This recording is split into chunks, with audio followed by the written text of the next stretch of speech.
Cool. All right. Hello, everybody. Welcome to Armour Astir Advent, a powered by the apocalypse game about cool fantasy mechs fighting an authoritarian government made by Briar Sovereign. Check them out on Twitter or on their itch.io page, both of which are under the name WereGazelle. I'm Wyatt. I use he, him pronouns, and I'm going to be GMing this game. I'll toss things over to my players to introduce themselves in a moment, and then we'll pop back to me and introduce the setting. But first, I got to promo Raíces. Raíces is an especially fitting charity for a game about fighting fascism. They do great work protecting immigrants to the USA by providing social and legal services, and I very much encourage you to give them your support. You can type !donate to get the donation link, or go to raicestexas.org.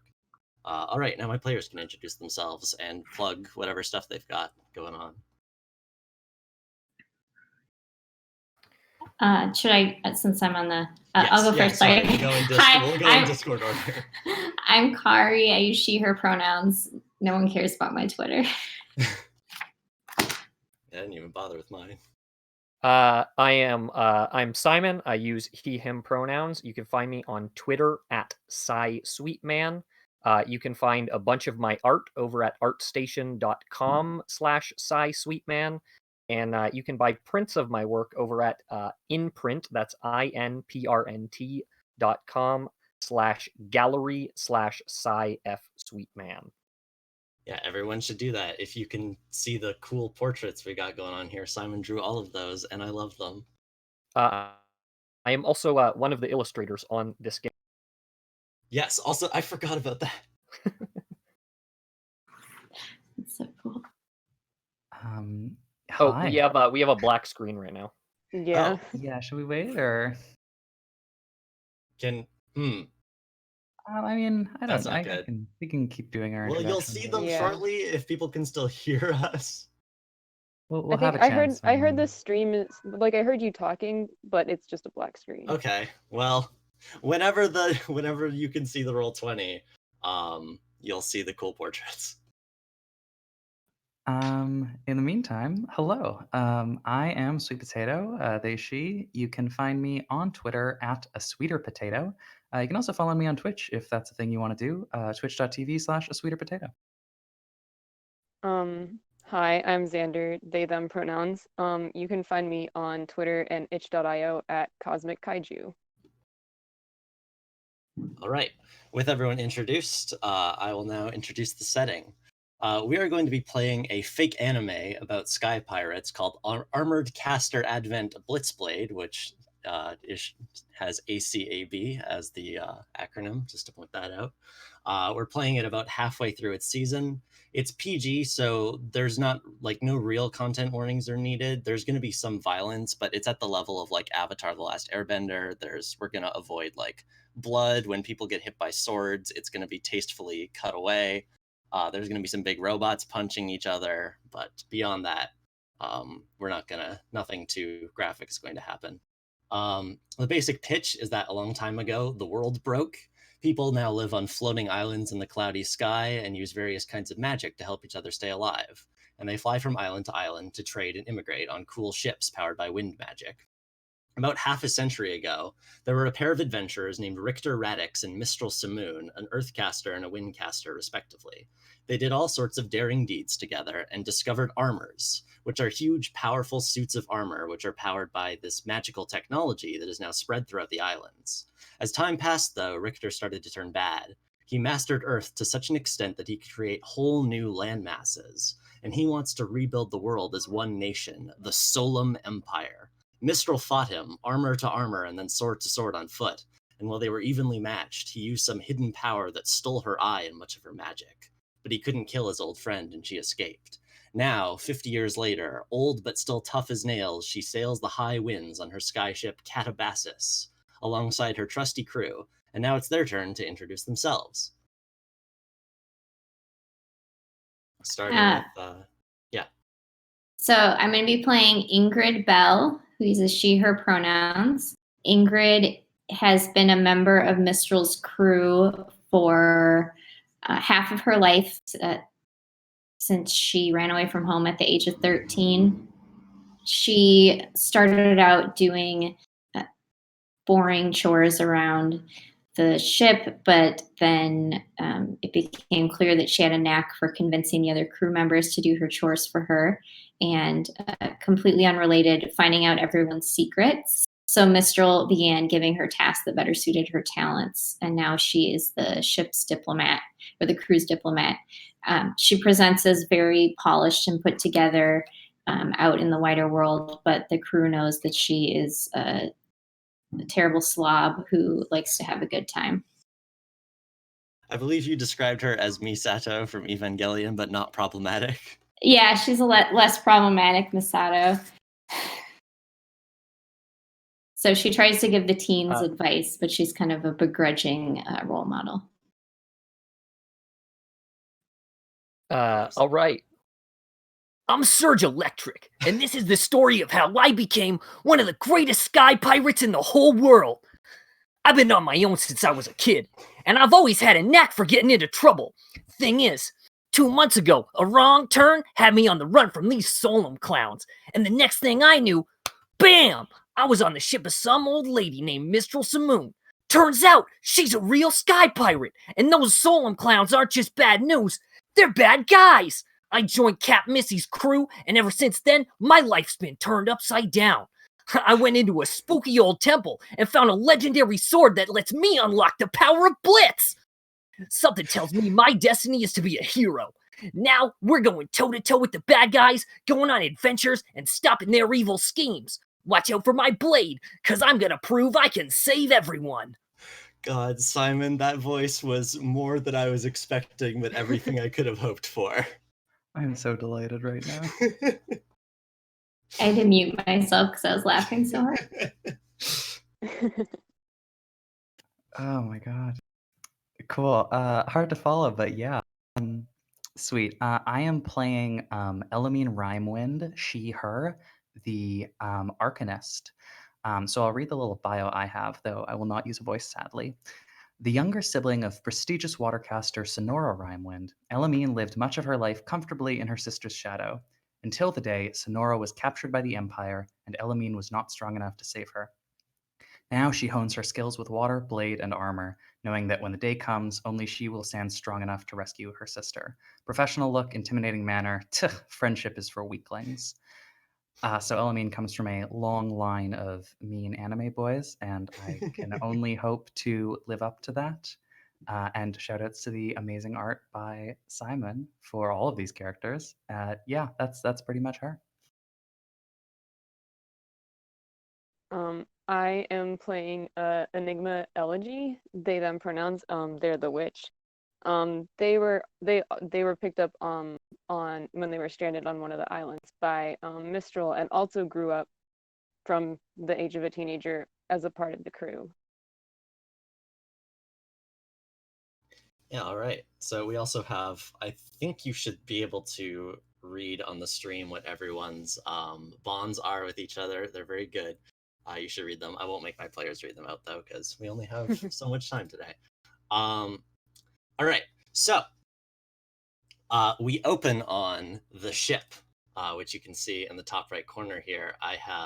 It's from an MMO. I actually can't, let me make it bigger so I can read it. Just Alod's Online, if you want to check that out and just check out the artist. It's very cool. But yeah, this is the skyship Catabasis. Imagine that, but with a huge sail on it to catch the wind.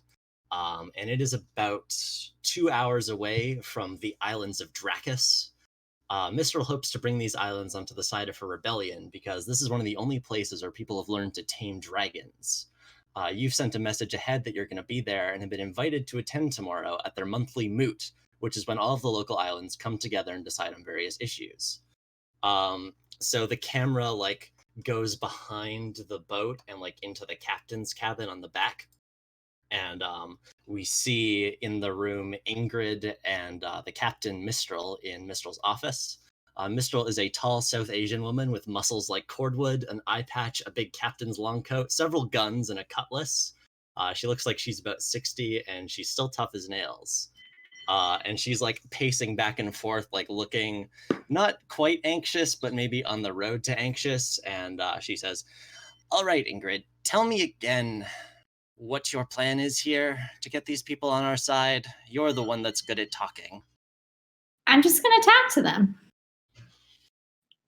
Well, we need some sort of bargaining chip, don't we? They'll see sense. It's in their best interest. We just have to convince them. Well, I'll leave it up to you. Don't worry about it. I'll just stand there and look imposing, shall I? And she like strikes a pose. Perfect. You look very imposing. She grins. Her teeth are perfect still. Somehow she's managed that. All right, what's everyone else up to on the ship out of curiosity as it's slowly making its way to the islands? Are there places where people hang out? I am up in the rigging of the big sail, standing in a very precarious position and vibrating with excitement. Serge has never seen a dragon, and he's really excited too. Yeah, fair. I think like slightly beneath you, we see Janus Pharaoh, who is this ship's ace. He is a Latin X-Man. He's got a cool vest, scarf, tight clothes. Just imagine like every cool pilot from every anime and Star Wars. And he's like hanging like upside down from the rigging and like grins up at you. And is like, "Hey, what do you see up there, Serge? Looking forward to seeing those dragons?" Oh man, I can't wait! I'm that Dragon King, and I'll show him what's what. I didn't know there was a Dragon King. There's gotta be, right? I suppose. Could be a Dragon Queen though, you know. Don't want to assume anything about the dragons. I'll fight both of them. He laughs and like starts climbing further up. What about Enigma and Elamine? I can certainly tell you that Elamine is training. Of course. She's found like I think it's like a secluded spot on the ship where the image I have in my mind is like I guess we'll talk about mechs later. Yeah, we'll but definitely like get to those. yes, but like essentially like she is using her watercaster powers to create little water bodies basically, and like using them to spar against. She fights with like a frozen spear, like an ice spear, double-sided ice spear, and so she's just like parrying blows and striking and like tosses away a strand of hair and like not even a challenge. Slightly near you is Chera Violette, who is a big white lady, like large arms. She's wearing inexplicably denim, even though this is a fantasy setting, and like is pumping iron like on it's probably like a janky sort of setup. It's probably not safe. She doesn't have anyone to spot her, but she's doing it anyway, and is like occasionally glancing over at you and like shouting like playful encouragement. She's like, "Yeah, get him, you could do it." And it's just like kind of teasing you. I refuse to respond to her, but I definitely like look in her direction with like a glare every now and then. What about Enigma? I think Enigma's down in, I don't know if it's like their cabin or like there's a small room, but they're They're down. definitely cabins. Yeah, no, but they've got like a collection of plants that they're tending to, Oh, and like I think it's in their cabin, and they're like watering these plants and tending to them, and there's also like another like a new fragment for their mech that they're kind of like dusting off, just doing sort of yeah. calming work. This is actually a good place for me to introduce my thing with the witch, which is the witch has a patron. And the idea I had for your patron is they can like create, or not create, but like start growing things that don't exist anymore, like stuff from the old world, Like, I don't know if they can do animals yet, but they've definitely learned how to like make little seeds and have been like quietly encouraging you to grow them. And so you just feel like a slight tickle as you're doing this, like wind brushing your ears, and a quiet voice in your mind just says, "You're doing a good job. I think this one's growing nicely." Yeah. I hope that echo sounded good. It's a new feature on my microphone. Yeah. Oh, microphone Dang. bad. I think they kind of like smile a little bit and like hold like I think one of these plants has like these big dark leaves and they like look at it and it's like they seem to be doing well. You just feel like a gentle like affirmation before the presence leaves. All right. So after that, like the camera zooms back and we watch the ship as like slowly the clouds part and it comes into view of this like, so how islands usually work in this world is they're like they're fairly big and far apart from each other, so like each island is its own like small country. Sometimes it's not like that, and this is one of those times where it's just hundreds and hundreds of these little like interconnected islands that are connected through like rope bridges, and like some of them are sturdier stone bridges. Some of them have been like completely roped together, and between all of them you see people flying on dragons that are like all the colors of the rainbow. um, there's like cool cloth banners. There's a lot of like big buildings made of stone, and like little smaller rickety ones made of wood, and like the atmosphere is like really pleasant and tropical, and you can like smell rain and like smell humidity in the air. And you are at the islands of Dracus.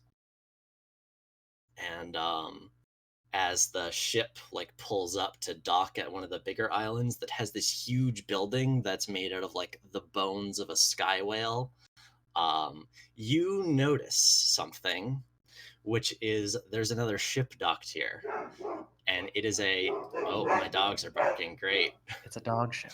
Yeah, it's a dog ship. No, some dogs start barking when they see your ship coming down. But the other ship is a Solum Empire ship, and it's one you haven't seen before, but it's very big and imposing. But the people here seem happy to see you. Like some folks come out onto the docks, and like start waving you all in. They like tie the ropes to your ship and like make sure to get everything connected up, and you can bring the gangplank down, and can all get off. Is there anything you want to do in your final moments on the ship before you get to go check out the Isles of Dracus? Should I prepare my rituals now as the whole Arcanist, Arcanist thing, or should I do that before we like get into the fight? Yeah, we can do that now if we want. Both of our mech pilots have cool spell stuff. So we could have like a brief scene of you two preparing, either separately or together. Probably separately. I don't know if Elamine would want. I mean, Elamine wants it to be separately, but I, the Yeah. player, think it would be fun if it was together. I don't think I prepare anything. I think they're just kind of magically in my head. Yeah, you have to like. I think you have to petition for them though, so it's. It'd be cool if there was some kind of like ritual you did. Yeah. Although maybe that was watering the plants. Yeah, Or, like, it's just taking care at of the each plants. dawn you receive boons from your patron. So I guess when I wake up, they're just like here. All right, that's true. I forgot about the dawn part. Yeah, you can But just roll for those then. But yeah, that if you was wanna go dawn for was it. probably when I was taking care of the plant. Is All of that these are just cool. gonna be a D6? Yeah, just type / roll 1d6. Okay. You get 2, right? Yeah. Yeah.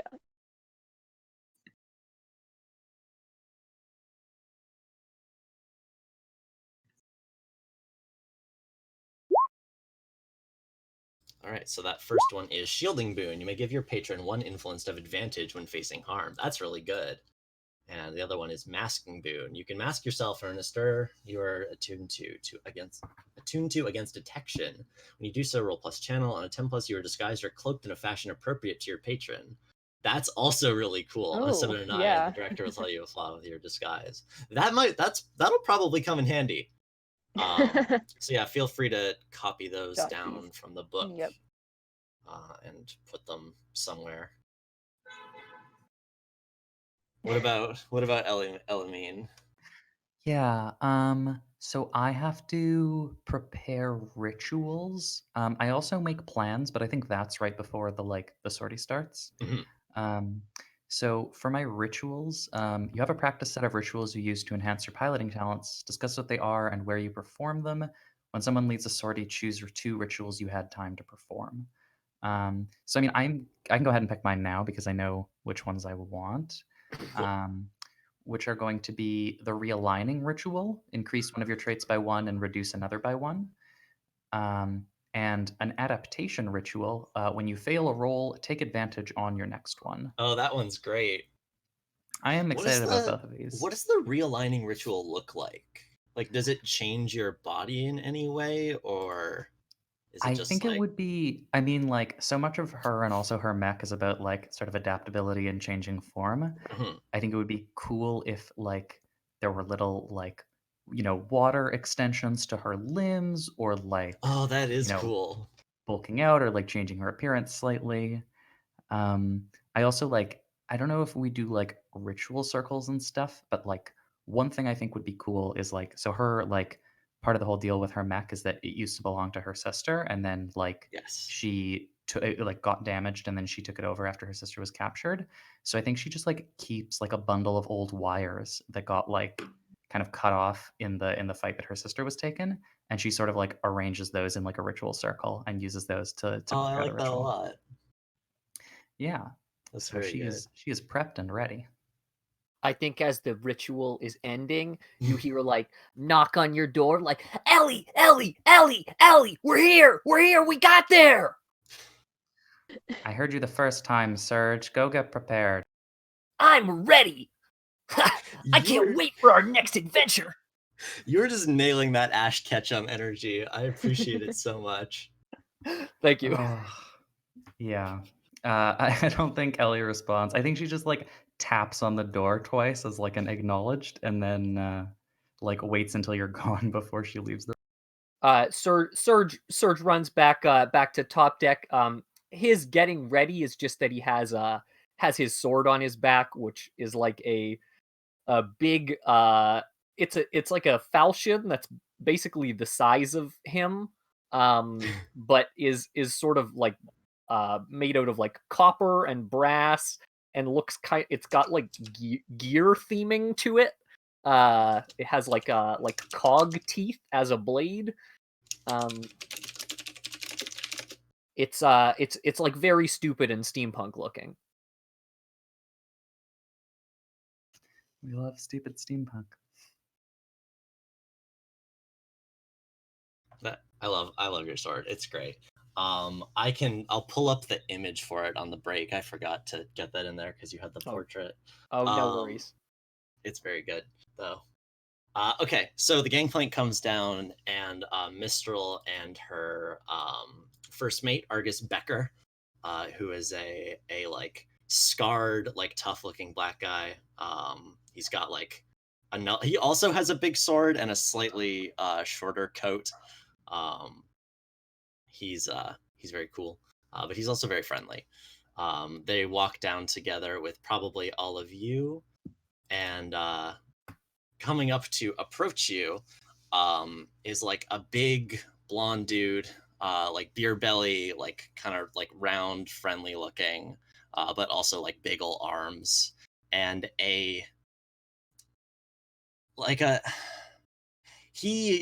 this guy immediately looks slimy. His uniform, he's wearing a uniform, first of all, the guy next to the big blonde guy. And he has like a little mustache, and like his uniform is perfectly pressed. His hair is oiled. He has like a snide little grin. And he like opens his arms wide and says, "Oh, Mistral, it's been so long since I've seen you." And like does a little wink, and Mistral like groans and runs her fingers like through her gray hair and says, "Oh, great, it's Silas." I mean, And did you think he wouldn't be here? she just like makes a like she's just like, "Ugh, you're right." The man loves to waste his empire's money on pointless diplomacy missions. And I think he overhears this and just grins at you and says, "Ah, but it's not a waste, is it? These lovely people deserve our patronage." And the big man says, "Oh, ignore him, ignore him. We'll worry about all that tomorrow. We don't deal with politics outside of the moot. I I am Genos.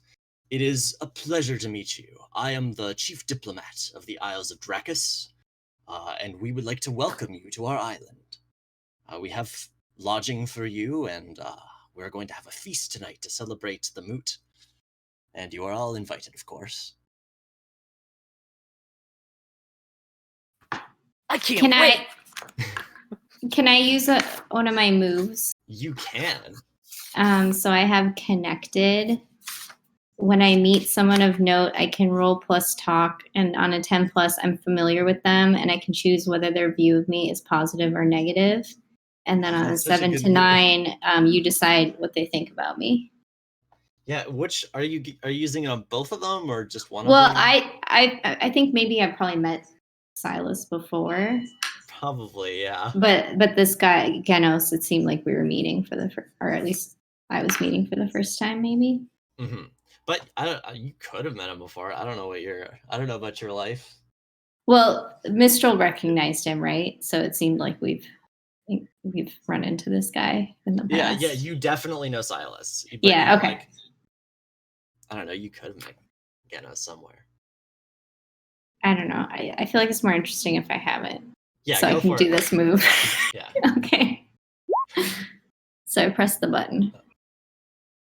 Oh no. Did I? Oh, okay. Wait. So nothing. Oh, this is bad. This means I get to make a move as hard as I want. I wasn't expecting a failure so quickly. You can't assist after a roll, can you? Well, I guess I'm not. I guess I'm not familiar with them then. Well, That would mean so this is a PBTA game, which means when you fail, the consequences are worse than just not knowing them. He's been polite to you already. Oh, I know. Okay, I actually know what to do. So you notice something. He seems happy to see you. But a few people further away are giving your ship dirty looks. And you don't know why. But like a bunch of people are like not very happy to see some sky pirates here. And I think a little kid like does the thing where he like pulls his eyelid down and like sticks his tongue out at the ship and then runs away. okay. Surge absolutely does that back at that kid. The kid looks miffed and like probably makes a ruder gesture at you. Okay, so there's some people here who don't like us.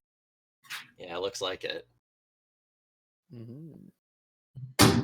Well, I don't make it obvious that I noticed, or I try not to, and I say it's a pleasure to meet you, Genos. I'm sure we'll have lots of time to get to know each other over dinner. Yes, of course. It will be. Our cooks have put on a very lovely show. Come along, and I'll show you all to your lodgings. And probably some of the ship's crew are going to stay aboard, but you are all definitely invited. Let's see, does anyone here come along? I think Janus comes. Janus wants to see the cool dragons with Surge. And in fact, also, as you're like walking down the street, like a dragon flies directly overhead, and it's like a pretty like aquamarine, and it's trailing a little banner behind it. There's a close up of Surge's face where there's stars reflecting in his eyes with like just an awestruck expression. Ellie gives you a look and rolls her eyes a little bit. Isn't this the coolest, Ellie? Are you telling me you haven't seen a dragon before? Never. Well, other than today. Well, get used to it. So as you go further along, eventually you're brought to like a building that's fairly close to the big like whalebone building that is the moot hall. And it's like a nice like probably bricks like stone bricks, and like some of it's made of wood. And it's like an embassy kind of situation where like visiting people can stay at, and it's been all like swept up and made nice for you all. And you have your own building to yourself, which is cool. And he like shows you around, and talks about like he talks it up. He's like, our best crafters built this here broom, and like gestures at a broom in the corner. It is like really selling this place. And when he finishes, he's like, I can leave you all be for the rest of the day now, and I hope to see you all at the feast. I have other business to attend to, of course. I am a very busy man, but if you need anything, just send message down to the hall, and I'm sure one of our various peoples can give you what assistance you need. Much appreciated. It's been an absolute pleasure to meet you. A pleasure to meet you as well. He seems charmed by you.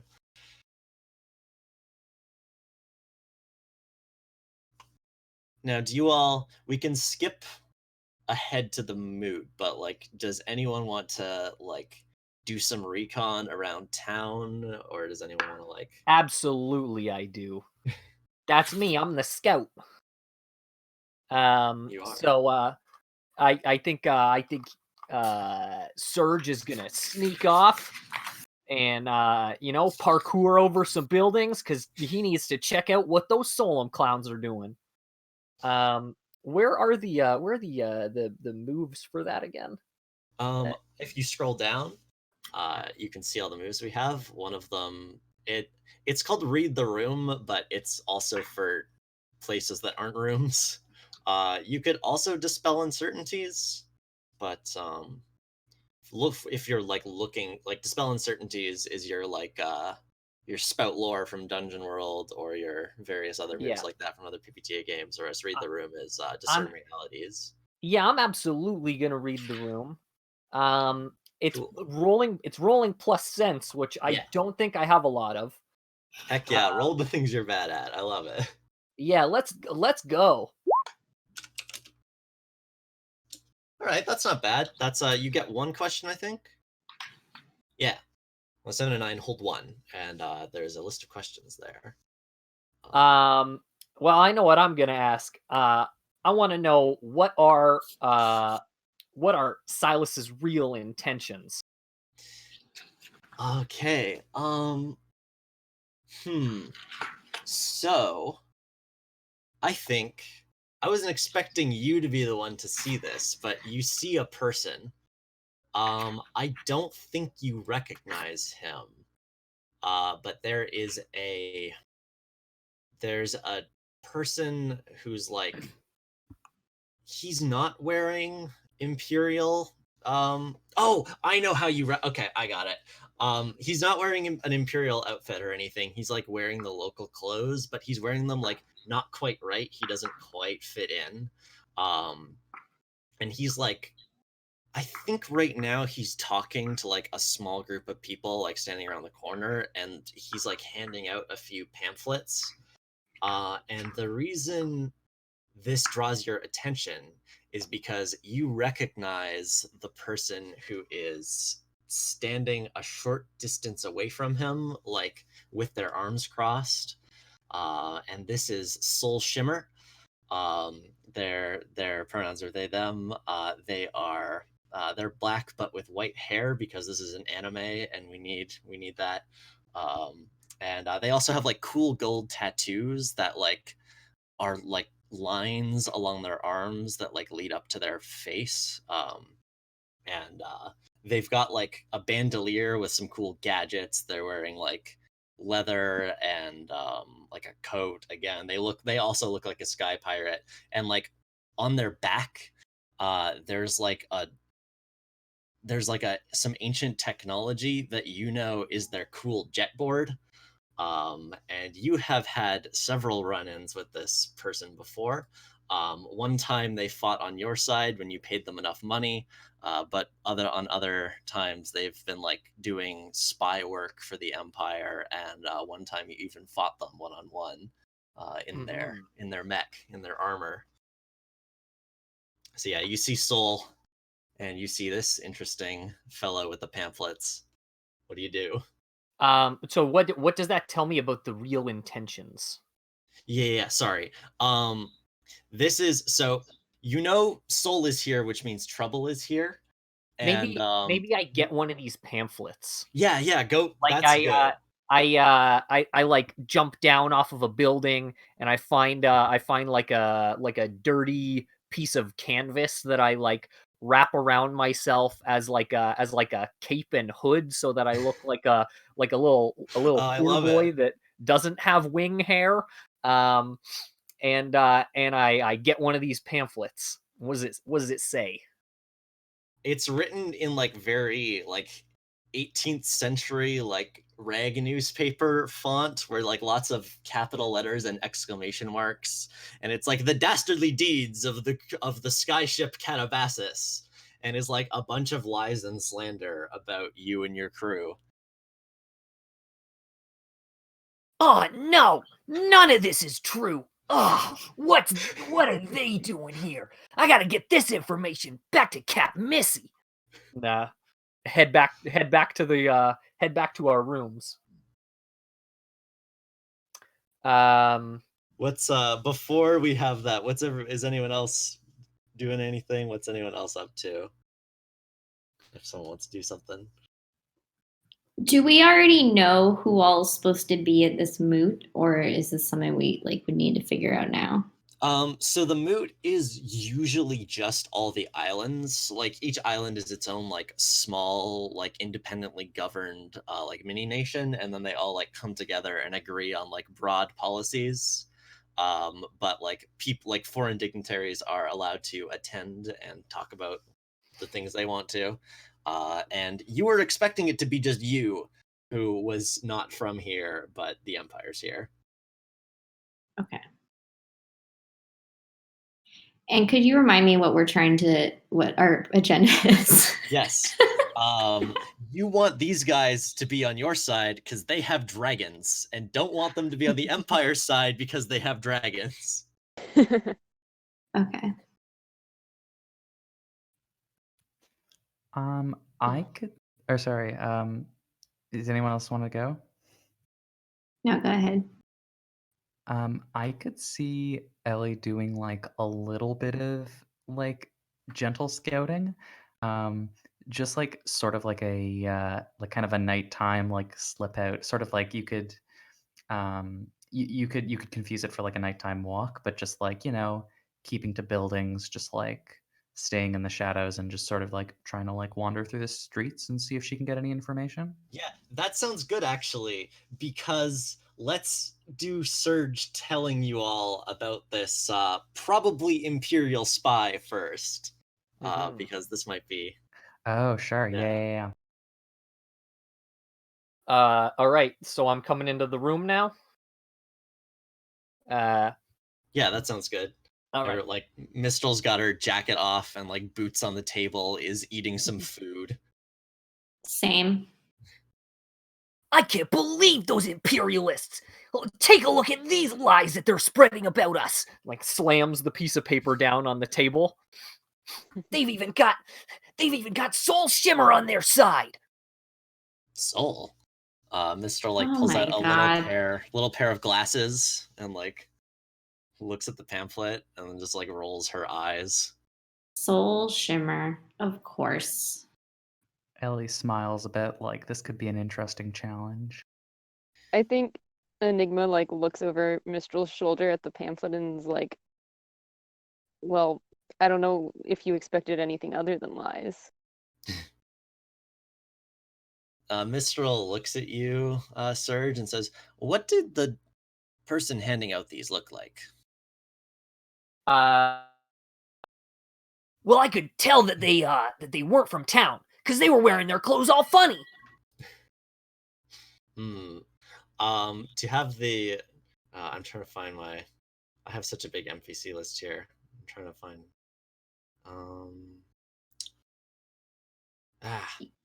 You didn't say I did- anything to he- them, did you? No way. I'd never talk to them. Okay, good. There we go. I found him.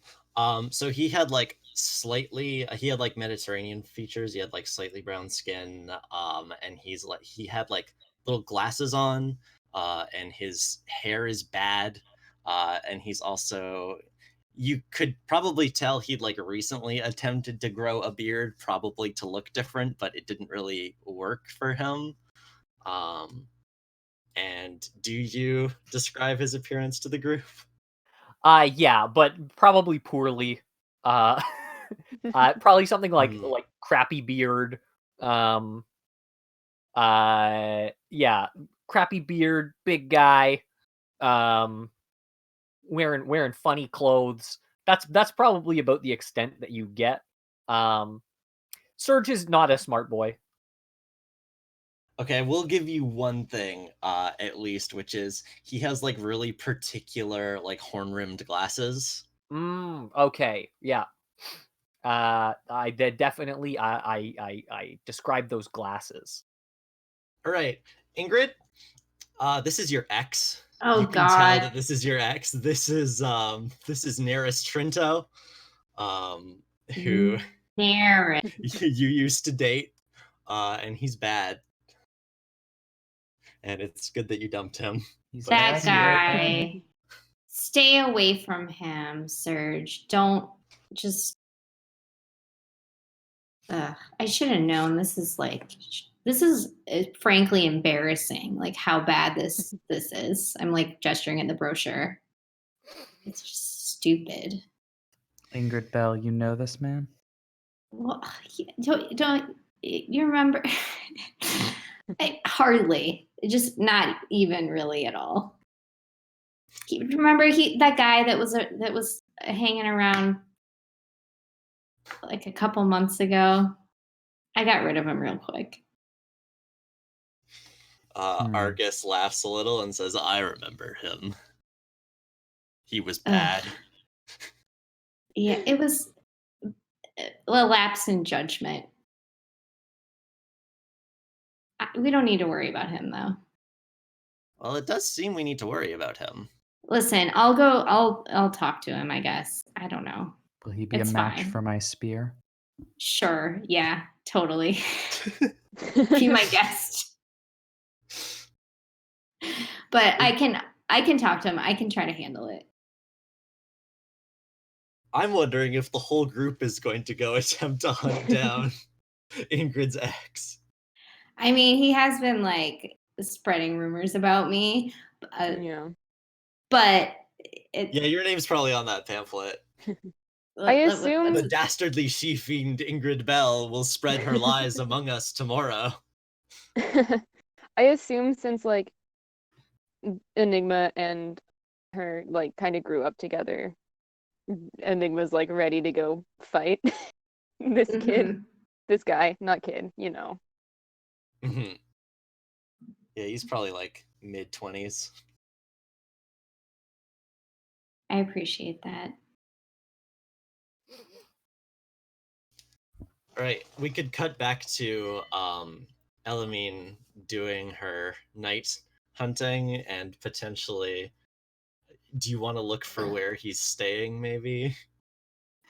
Yeah, is Enigma there too in that case? Or is it multiple of us? Is it all four of us? It could be all four of you. It could Yeah. also be like you're looking for it first, and then we'll go back and get people. It's up to you. Yeah, I'm good with that. I'm good with like it could be me or it could be me and Enigma, depending on Xander what you're up. Yeah, no, they're definitely down to go scope this out with you. Sweet. Yeah, I'm good with the two of us on an outing. Um, yeah, I think Ellie is pretty quiet, but is like, sticking to the shadows and like giving you like looks that are like, friendly, but sort of like, make sure you can keep up sort of thing. Which is like, she has no grounds on which to like Yeah. assume that you won't keep up. Yeah, I think they're just kind of like making their way through the shadows too, and eventually like when they like catch that like you keep giving them those looks, they kind of like roll their eyes a little bit. Just a tiny bit. I think that's appropriate, yeah. Um, I'm trying to think is of this? how. Sorry, go on. Oh, I was just gonna say, is this time for like a roll of some Yeah, I think kind? it is because like I don't know. Like he's here, but I don't think anything from Surge's information will tell you where he's staying. Mm-hmm. I'd be up for a not discern realities. Read the room. Read the room. Yeah, go for it. I will also actually give you advantage on this because Surge Ooh, isn't going to use that advantage, and you do get it when acting on the answers. that's Bending exciting. the rules slightly, but this is one shot. Oh, do I have to tick something if I want to use? If you want to use what? Sorry, if I want to use the macro, the Roll20 macro, do I have to do anything to Oh, tick you should advantage? just be able to hit the dice button. Will that get advantage? I, hmm. If just I don't know how that works. So if you want a reroll thing, you could just like do it by typing I'll like just 1d6. yeah, I'll just do roll 3d6 plus 1. Or you can also do that, yes.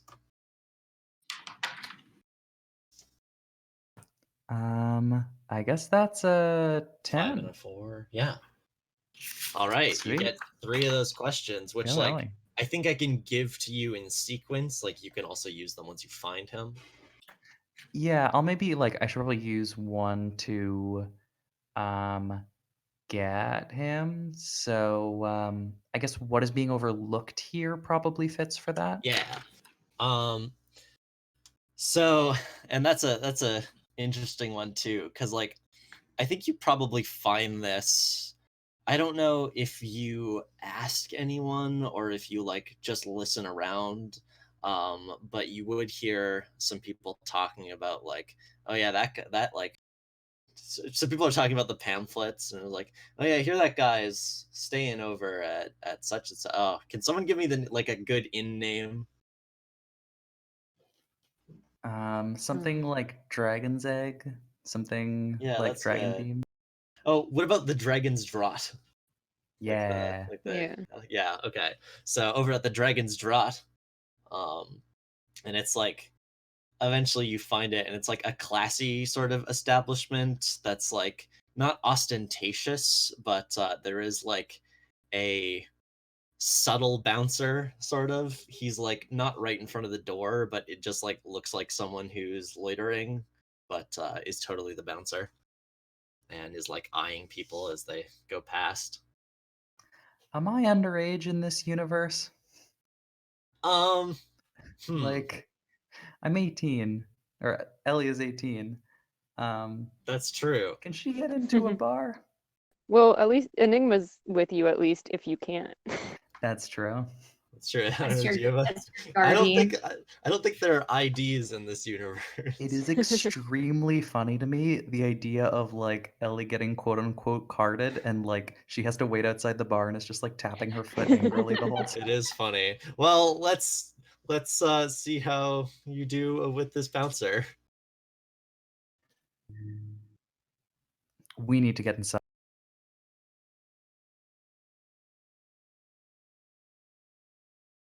That is Ellie to the bouncer. Oh, sorry. I thought you were saying it to Enigma. The No, bouncer like, Ellie just walks up Oh. and is like, "We need to be inside." "Hmm, do you have an invitation?" Like crosses his big arms. Yes, I am inviting us inside. A smarmy one. I don't think so, little lady. This is a establishment for important individuals, not little kids trying to get a drink. I think Enigma's like a few feet back, kind of just watching to see how this works out after how Ellie was like getting here. They're just like, nah, we'll see how you handle this. Oh, that's so good. Um, I think it like part of me wants to be like they just like pull out a weapon, but I actually don't. Like I think that would be going way too far. As a reminder, in Um, this game, you can exchange blows with words as well as weapons. That's I don't true. know if you're any Also, good at that, though. my talk is -1. Uh, Oh, that's not good. Both of us have that. Great. oh, fantastic. We Excellent. picked the best two for a social mission. Yeah. Yep. If I you know. want, Ingrid could have come with you too. I'll be nice. I do like the challenge of the two of us just Yeah. struggling to communicate. Oh, with any- absolutely. It's I don't very think fun. Ingrid would have come along on this. Okay. to be honest. She wants to completely avoid her ex. Yeah, She wants to handle it in her own way, Right. without making it seem like she's like going out looking for him. I also enough. think it's funnier if it's just the tsundere squad doing No, it's this. good. It's great. Yeah. Yeah. Anyways, I do think she responds with just like, I'm not little and I am here on important business. So if you don't want something terrible to happen, please let us inside. All right. That sounds like a roll. It sure does. Let's see. I love this system because like if you succeed this, I'm gonna give this guy the risk convinced, It's a which is good very risk. funny to me. All right. I'm just I guess rolling a straight up 2d6 -1. I don't know Yeah. if Enigma wants to assist in any way. Um. Um. Yeah, you I can. can't think of anything that Go would ahead. like maybe assist besides just sort of a like a like an asserting that we're on like an important mission, but in like a kind of like this kid's with me thing. This kid's with me like kind of works. Like Yeah. you seem more like you should be here at least. Yeah. Yeah, no, I think that works. So I guess you roll first. And do you have? Are you maxed? You two are maxed out with each other, right? No, you're maxed out I'm with maxed with Ingrid. Ingrid. All right. Well, so it's just a regular 2d6. Okay. Well, that's a Dang, 10. You okay. just knocked that out of the hell park. yeah. All right. Okay. We Thanks in for it. the support. All right. So Elamine will get advantage now. Sweet. So this is I Yeah. guess a 3d6 -1. Yeah.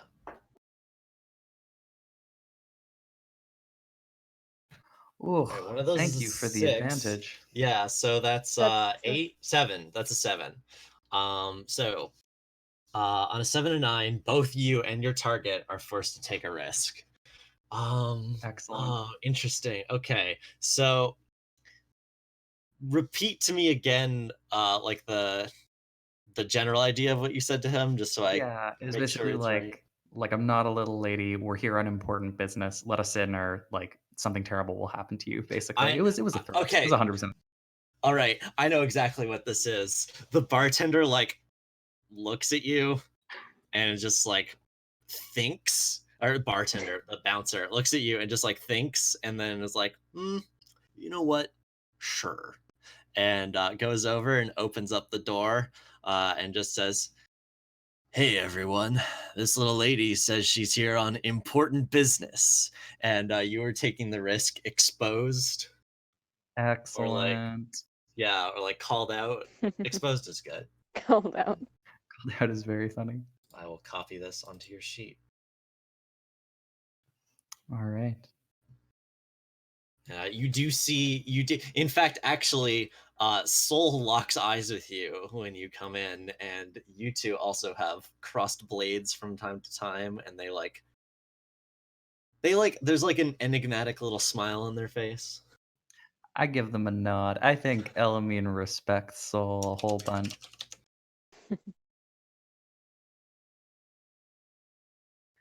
All right, so what do you do? Everyone's looking at you. It's like that one meme with the women holding the red cups. They're like staring at the camera. I don't know. Enigma, do you wanna take point here? Yeah, I was thinking they might try and take advantage of the fact that like you are distracting the room to just kind of slip through. Meanwhile, I'm gonna go. Meanwhile. I'm gonna go order a diet soda. Excellent. Yeah, I guess if I'm slipping through, I might. Yeah, you can do that. I'll just let you do that. Okay. I was gonna say I can use the boon also. Oh, true. Does that get used up when you use it, or is just like a thing that you permanently have? I can't remember. I think it's a thing I have till the end of the day because like the more I use it, the more influence you get, I think. Right, Wait. yeah. No. That Not one for that doesn't one? have. You can just do that one for free? It I looks guess like it has like a downside is the major thing. Yeah, versus Cool. the other one I got is the one that you just keep getting influence every time you use it. I guess like, so my question for you is, also I'm gonna post this meme in the chat. Oh no, it didn't work. Never mind. Sometimes it breaks. What is your goal here with like being sneaky?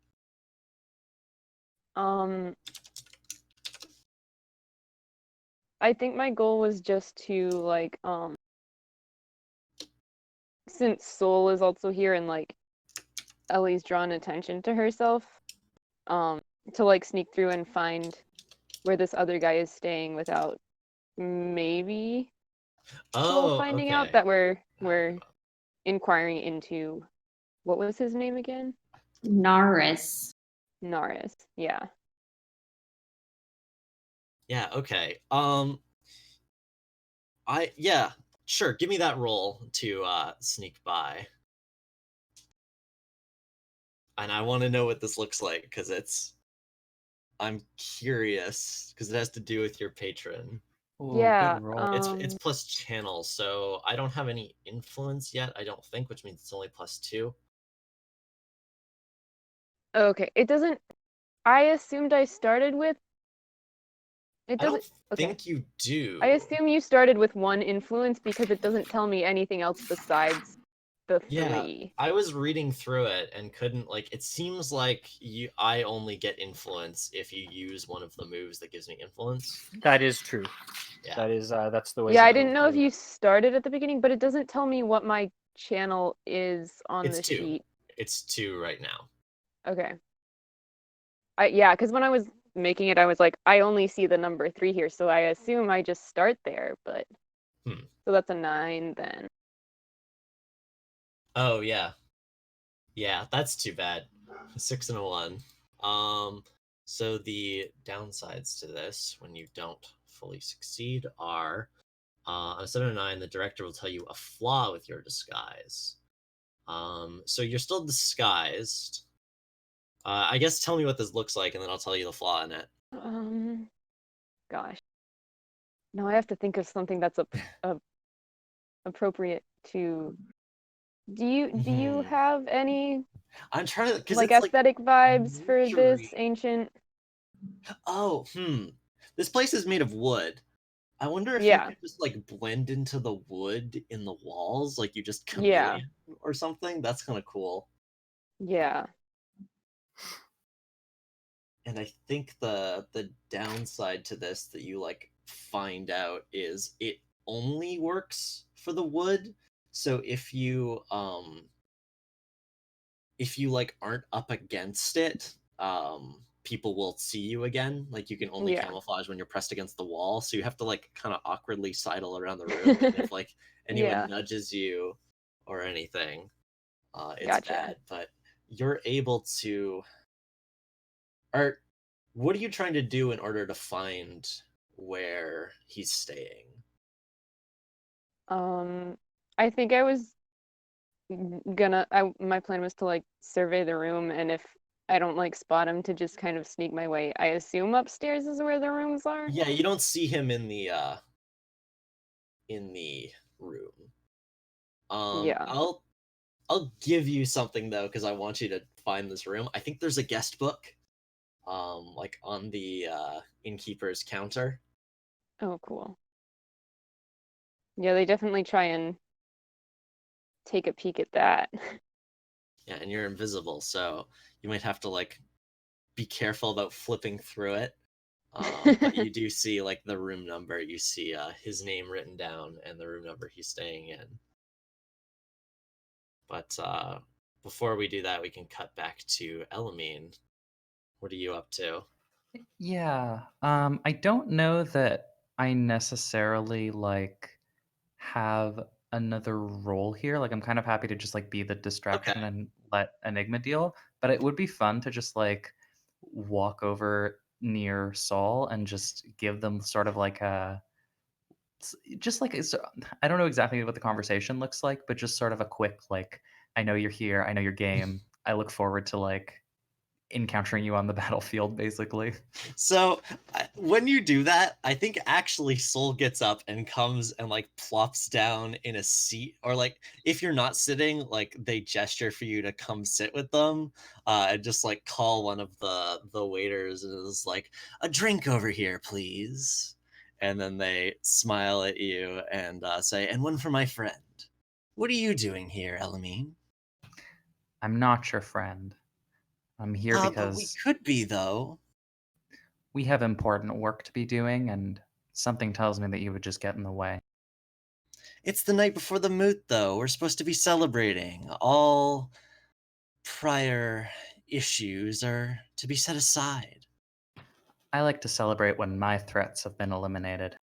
Oh, I see. Are you going to try to eliminate me? That depends if you're a threat. Hmm. Well, not right now. And they grin. Ellie sips her drink. They sip theirs. All right. Upstairs, Enigma. You find the room.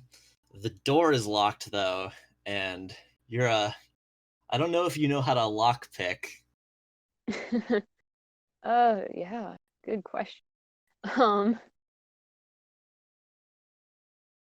You can hear like some noises inside that sound like vaguely mechanical. hmm. Um,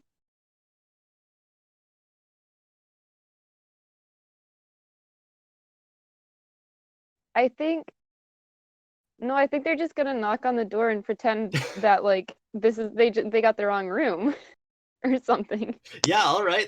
Yep, that's a plan. The door opens. And it's the guy, it's him, it's the spy, it's Neris. And he like squints at you and like looks you up and down and is confused and is like, you don't look like room service. Oh, sorry, I was trying to find my friend's room. I obviously got the wrong one. It happens. Don't worry about it. You can see past him. There's like kind of a miniature printing press that is printing out these pamphlets, and you can guess that he's written up a new batch for tomorrow. Um, hmm. This is as far as I thought this plan through. Um, Could be an opportunity for some weird magic stuff. Yeah. In fact, like I was yeah. just gonna remind you all, and also tell the chat, because I don't know if they can read down here. This game is very cool and has a move that's just weave magic, which you do something taxing with your power. And on a 10 plus, you manage to channel the power the way you desired without ill effect. On a 7 to 9, you succeed, but your invocation is twisted in an unexpected and dangerous way. And also the book tells me that if you overuse this, I should inflict risks upon you, even if you're Gotcha. succeeding. So think about that. It's like taxing to your person to do this magic, Yeah. but also it can do some very big things. I think, yeah, I think they're just gonna try and pull some like, really, it's just like Jedi mind trick nonsense. That's like, All right. yeah, I'm your friend, let me in. All right. I'm down with that. So this is a +2, you said? Yes. Cool. Love danger. Cool. Oh, do I just steal from friends at the table for this consequence? Oh, Because it's so good. I'm gonna do it. I'm gonna be that thief. I think you also think you're his friend. Is the downside to this magic, and Yeah. like I don't know how long it lasts for. Probably not forever. But right now you feel Yeah. awfully warm towards this person. Cool. And he's like, right, yeah, I know you. Your name is, and like is very awkwardly like trying to remember what your name is. We Enigma. met right, yeah, Enigma. We met at that place. Yeah, oh, it's so good to see you again. Yeah, Yeah. come in. I got some room service hasn't arrived yet, but they got some complimentary nuts here. The nuts are great, honestly, and there's like a little fruit bowl. This place, like, they grow lots of stuff. And just like happily invites you in. They probably did meet at least once on the ship. Yeah. Oh, that's true. Yeah, is it Yeah, sure. He's not in a good, like, his head is in a strange place. He has magic done on him. He's like, yeah, we met on the Calabasas. That place I like and totally don't have any unpleasant memories about. Yeah. Um I feel like this will work very not fast with the pamphlets. So when Ingrid, when you were dating this guy, did he like infiltrate the crew? Is that how that went down? No, He's just a spy. Was he a spy? He was a spy at the time. I think so, yeah. I'd like to think I knew he was. Maybe I suspected he was a spy, so I kept him away from anything important. But I probably brought him around a couple times for I like that. For like dinner or something. And then I dumped him because he was annoying. Yeah, fair. He is annoying. So yeah, you get invited in, and I think you probably still think the printing press is bad. Yeah. But you're like, oh no, my good friend has this bad printing press.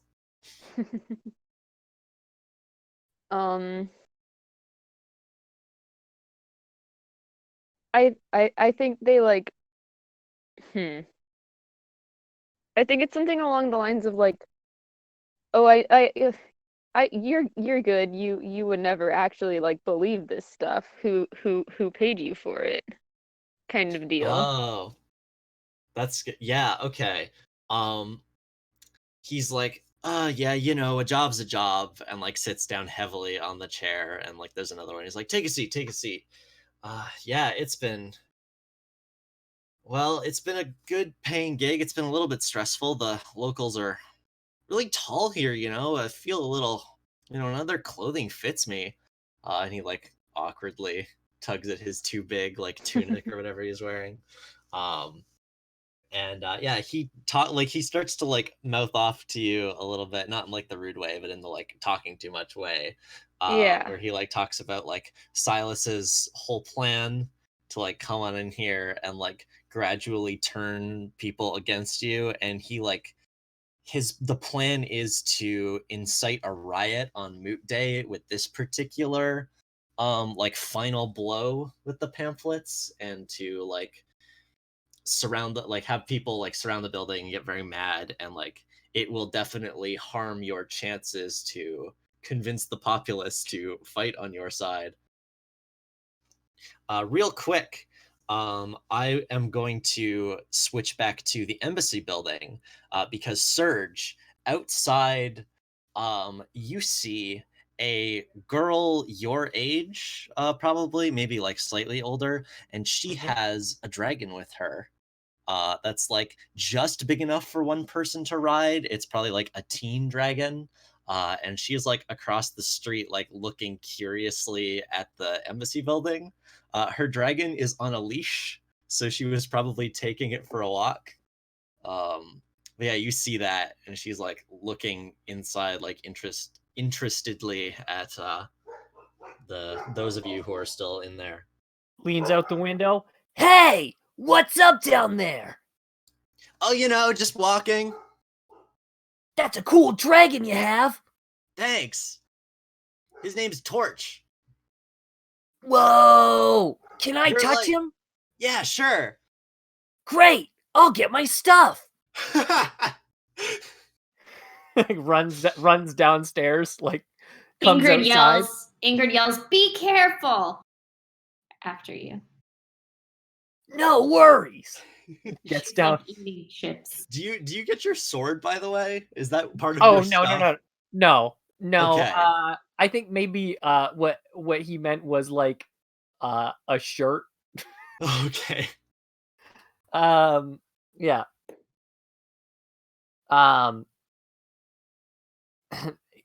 So, can you ride this thing?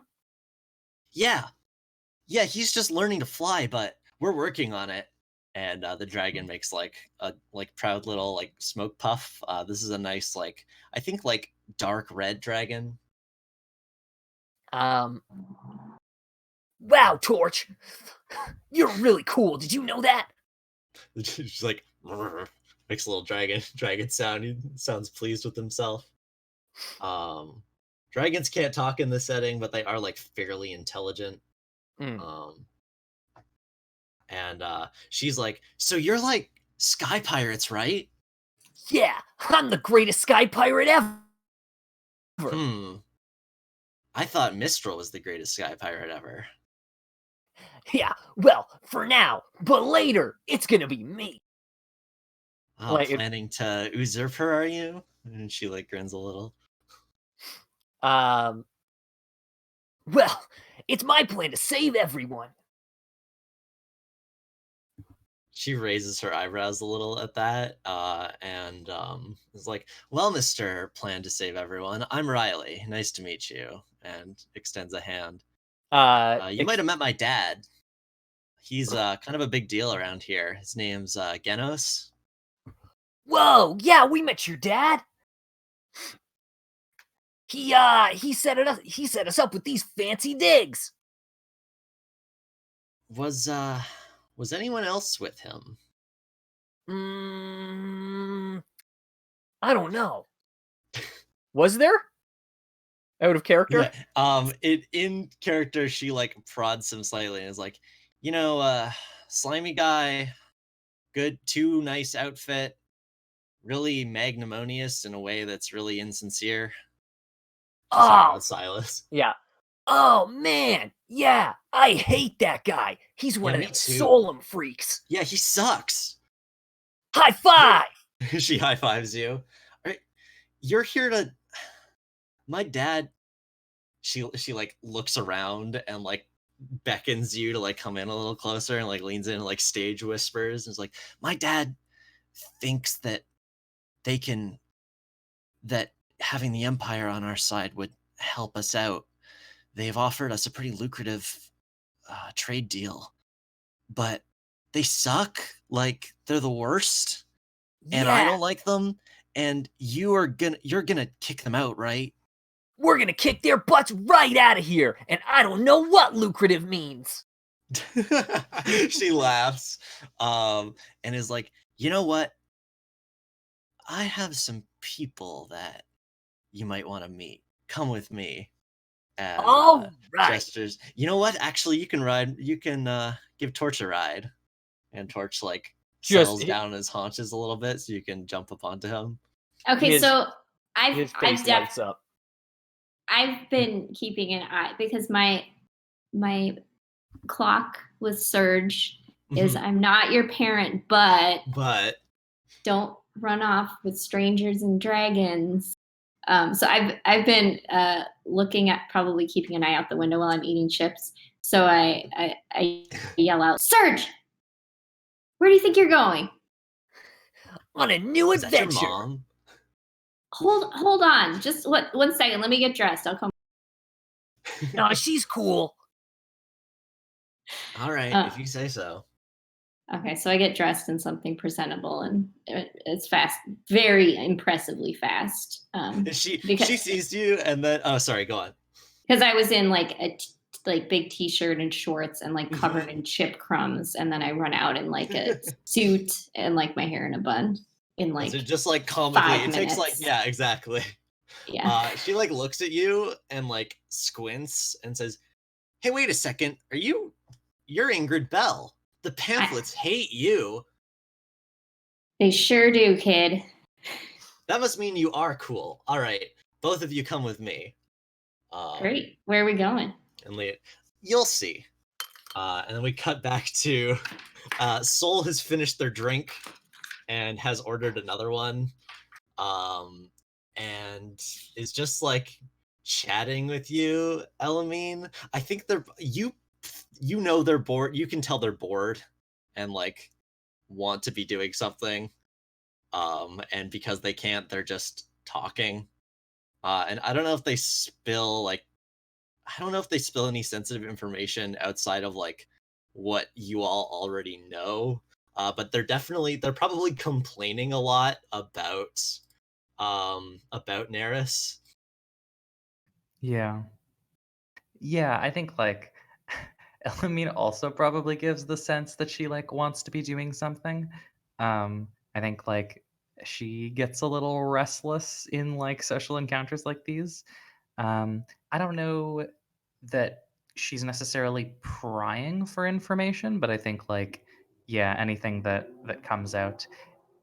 And I think at this point she's sort of just like um I don't know, would she think to go check on Enigma? I don't know about that either, but I think as maybe she's having that thought, Soul like they stand up and say, you know what? You know how earlier you were talking about, meeting sword to sword and all that? Yeah. How about a friendly challenge? If you get first blood on me, I'll let you pay me to go help you all out. Because I'm getting sick of this guy, honestly. And if you can offer me more, I'll be happy to ditch him. But if I win, and they like look thoughtful. If I win, you have to do something humiliating. That'll be fun. I won't lose. You can't humiliate me. Let's go. I like your spirit. Let's go outside then. Yeah, let's do it. Let's do this like underground. Ingrid Bell in the chat says, "What kind of deal is that?" Listen, Soul knows how to hustle. They know how to play their audience. Yeah, so they go outside. And I don't know. I didn't think about what actual weapon they have. I think they just have like a cool rapier, which they draw, and say, "Be gentle now. No stabbing. Let's say. Let's go for shallow cuts." I like form my ice spear in my hand, and I'm like acknowledge. They raise their eyebrows a little. And they're like, "Oh, spear versus rapier isn't very fair, but I'll see what I can do." I did want to ask. Like I think the comparison needs to be raised. Is this like an Avatar type situation where I need water on me to I to think to you make my can. Magic is pretty powerful in this setting. I think you can like condense it out of the air, and this place is quite humid too. Oh yeah, If yeah, this yeah. were a Sick. desert, I would probably make you like do a like I don't know, a weather the storm roll or something. But no, there's Okay. lots of water in the air. Yeah. Yeah, I think she makes that spear, and then I think she goes for it. Yeah, all right. Give me that. With exchange blows. Hell yeah. I have the move. I forget what it's. Hand casting. I think. No, combat Mhm. magic. Something like Yeah. that. The point being that I can use my channel for exchange blows on and strike decisively on foot, Yeah. which is very good for me It's personally. very good. That's partly why I gave you this fight, is so you can do that. I'm so pleased. You know how excited I am to fight with a big old spear. All right, that's a 9. All right.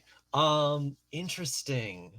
So you both you succeed, but you both take a risk. Um Oh, I know. Okay. So this is like tell me how you're engaging. Like let's have a visual look at this cool duel.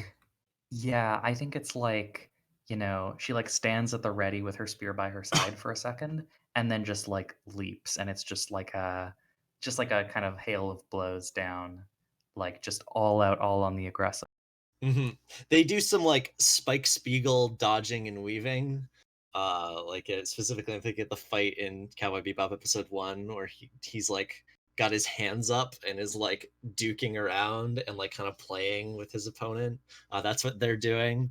But like they start realizing that actually you're really good, and like soon they start like seriously fighting back and like parry some of your blows, and then eventually like um there it just cuts past their guard, and like a thin like red like anime the way it works, where like you engage and they move back, and then just like a red line appears along their cheek, and they're like, Mhm.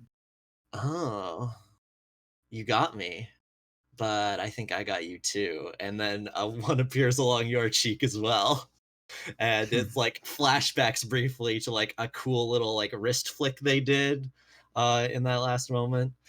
Um, Yes. and they say, so I'll let's call it a tie, and we both get what we want. You can pay me to join you, and you can do something embarrassing. And let's switch back to Enigma in the room with the spy who is mouthing off to you. Yeah.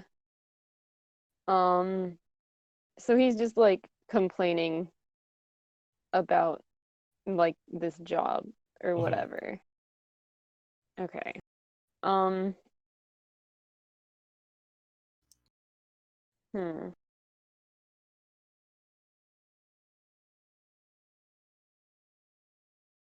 Yeah, as your GM, I will say I don't know if there's any other like particularly valuable information you can get Yeah. out of this guy. If you could think of like something fun to do with him, go for it. But like otherwise, we can just like hang out with him until the spell turns off, and then you're like, hey, wait a second, why am I hanging out with this guy? Yeah. Yeah, I think it's like, oh yeah, I'll listen to my friend complain about this stuff. Yeah, you know, And then gotta support eventually your it's just friend. like, why am I sitting here listening to this dude? And then he's like, why am I talking to this person? What's going on? And he starts to like look a little bleary eyed.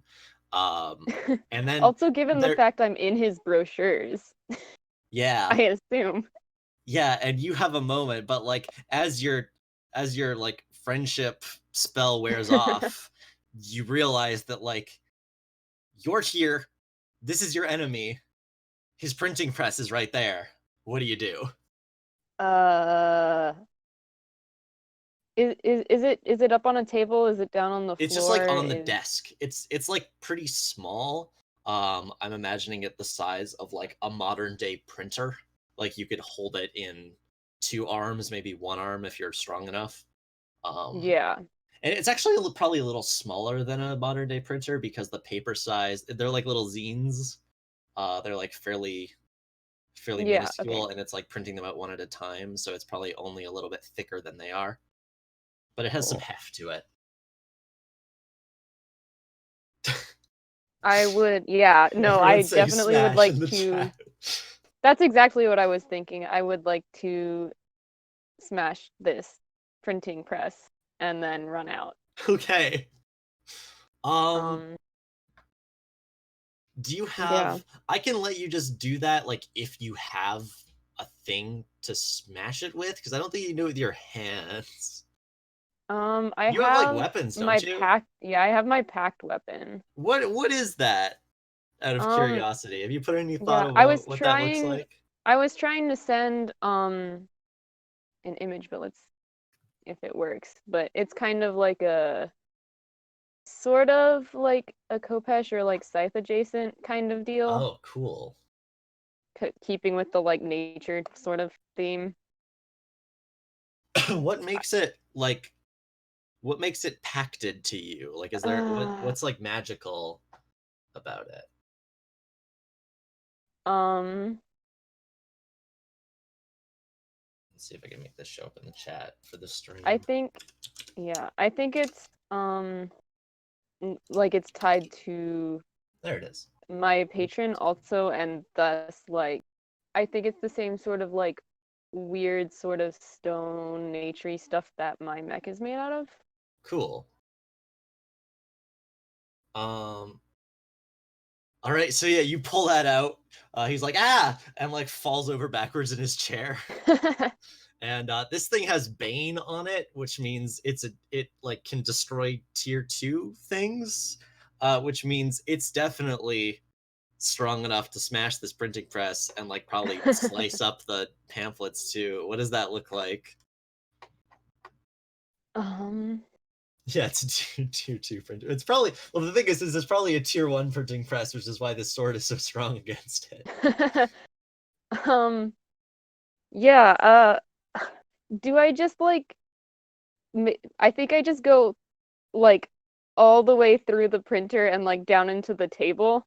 Hell yeah, and it just And it I just gotta falls in half, and you see like the yeah, inner machinery, like some ink like squirts out. squirts out, yeah. Um, I think I like use it to like I don't think I cut up the pamphlets. I think I use them to like use it to like sweep them into the air as a distraction before like running. Great. And he's like, "Hey, get back here!" And help, guards, help! And as you're running like down through, like the bouncer sees you because he like was kind of wondering about trouble. And I think Yeah. this might be a weather the storm roll because like people hear this and like start like see you, and are alarmed and are gonna try to stop you. Cool. Is It's you can roll defy or no if you can tell me how either of those. Yeah. Defy is tough it out or strong your way through. No is make it through with quick thinking or the ace up your sleeve, which is great. I love that. If you can think of an ace up your sleeve, you can use no. yeah.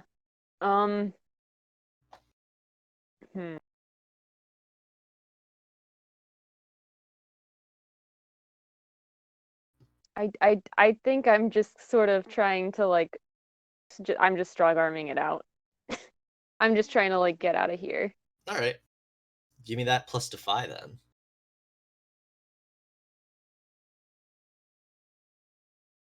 That's not right. That should be a +1. I typed the wrong thing.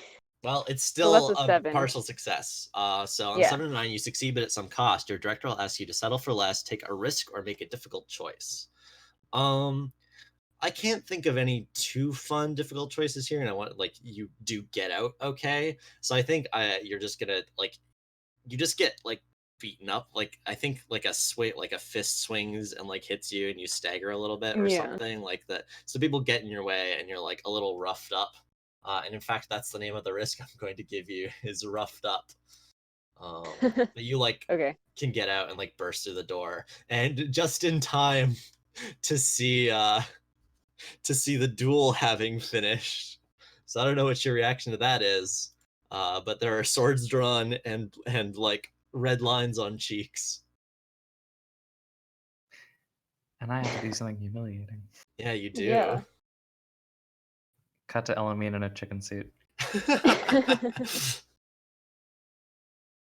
I think Enigma like is obviously has been punched or whatever you said.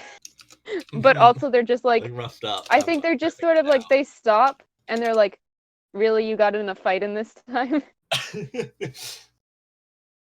We may have just gained a valuable ally. It was worth it. I think they just like raise an eyebrow at this. Soul waves at you, like the little side to side wave.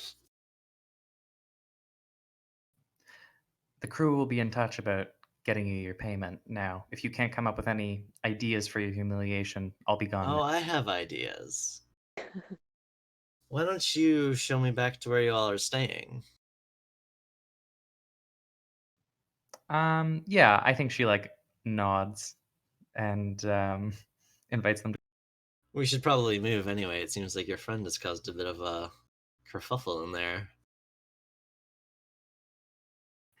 Yeah, I think Elamine is like wants to ask what actually went on in there, but I think thinks better.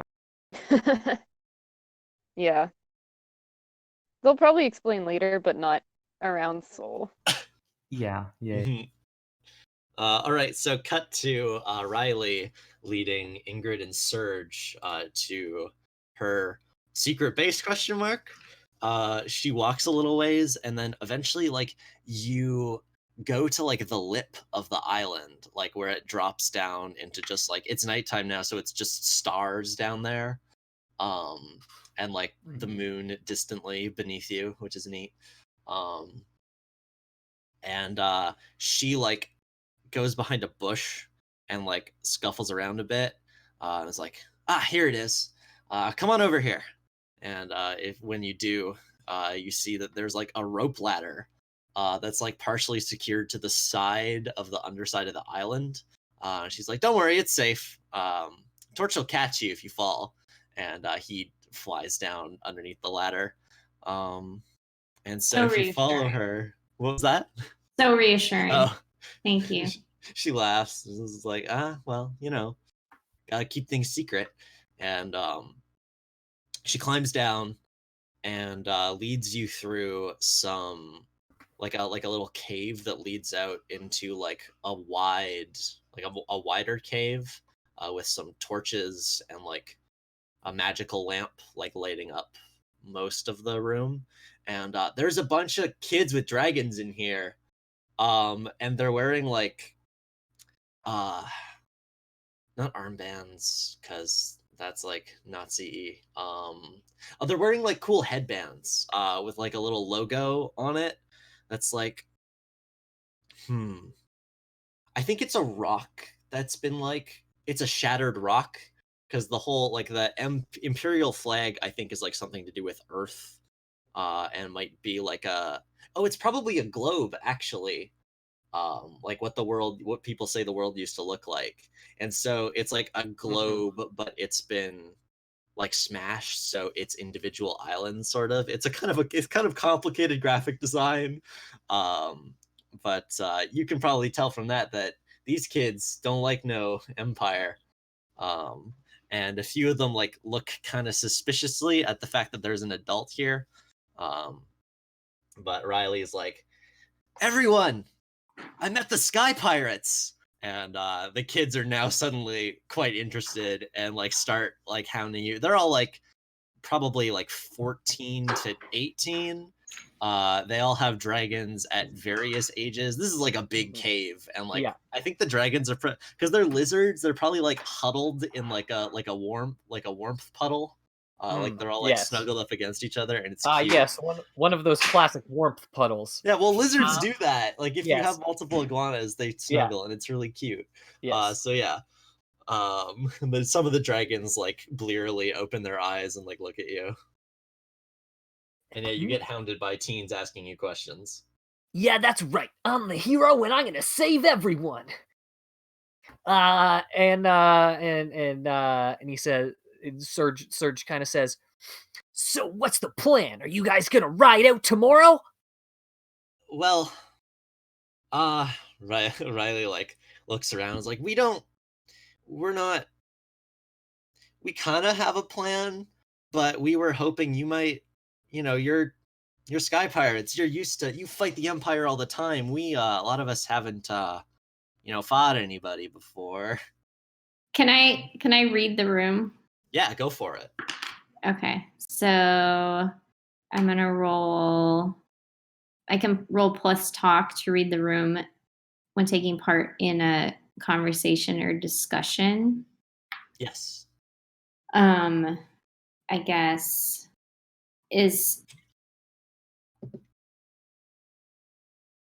can Surge help me just by virtue of being a cool sky pirate? Yeah, absolutely. Yeah. Oh, I also sorry, real quick. I totally forgot that earlier. There should have been a clock advanced, because Enigma helped. Elamine, right? It was Enigma, the one that was helping. Yes, yeah. Yeah. So, I believe Enigma's is the one that increases. So we'll do that. It's only 4 out of 8, but it might come up. So sorry, roll to assist then. Yeah, I have a +1 with Ingrid, so I'm gonna roll that. Nice. Oh, nice. Good thing you had that +1. So yeah, full advantage. Roll 3d6 on your Awesome. your read the room, Ingrid. Okay, so how do I do that? So if I click roll ability. Yeah, just do that, and you can also just re-roll one of them if you want. Oh, okay. And then. Oh, you're gonna succeed this probably. Should I re-roll it? Yeah, to re-roll see if I that get one. higher? Oh no, it's just one dice. Oh, okay, sorry. So it's just type roll 1d6. Yeah. Slash roll. You get to roll. You get to keep the highest, which is a nice thing about advantage in this game. Okay, so that's a 2. So it's a 10. Which brings that up to a 10. Nice. So you get 3 questions. Cool. Okay, where are my questions? Uh, under read the room. Yes. Okay. Oh, I didn't give Elamine those questions. Elamine still can ask those questions regarding Soul, I suppose. Gotcha. Yeah. Okay, You still have that hold. Can I ask how our entire crew is at risk, or do I need to ask about a specific person? No, you can do that. So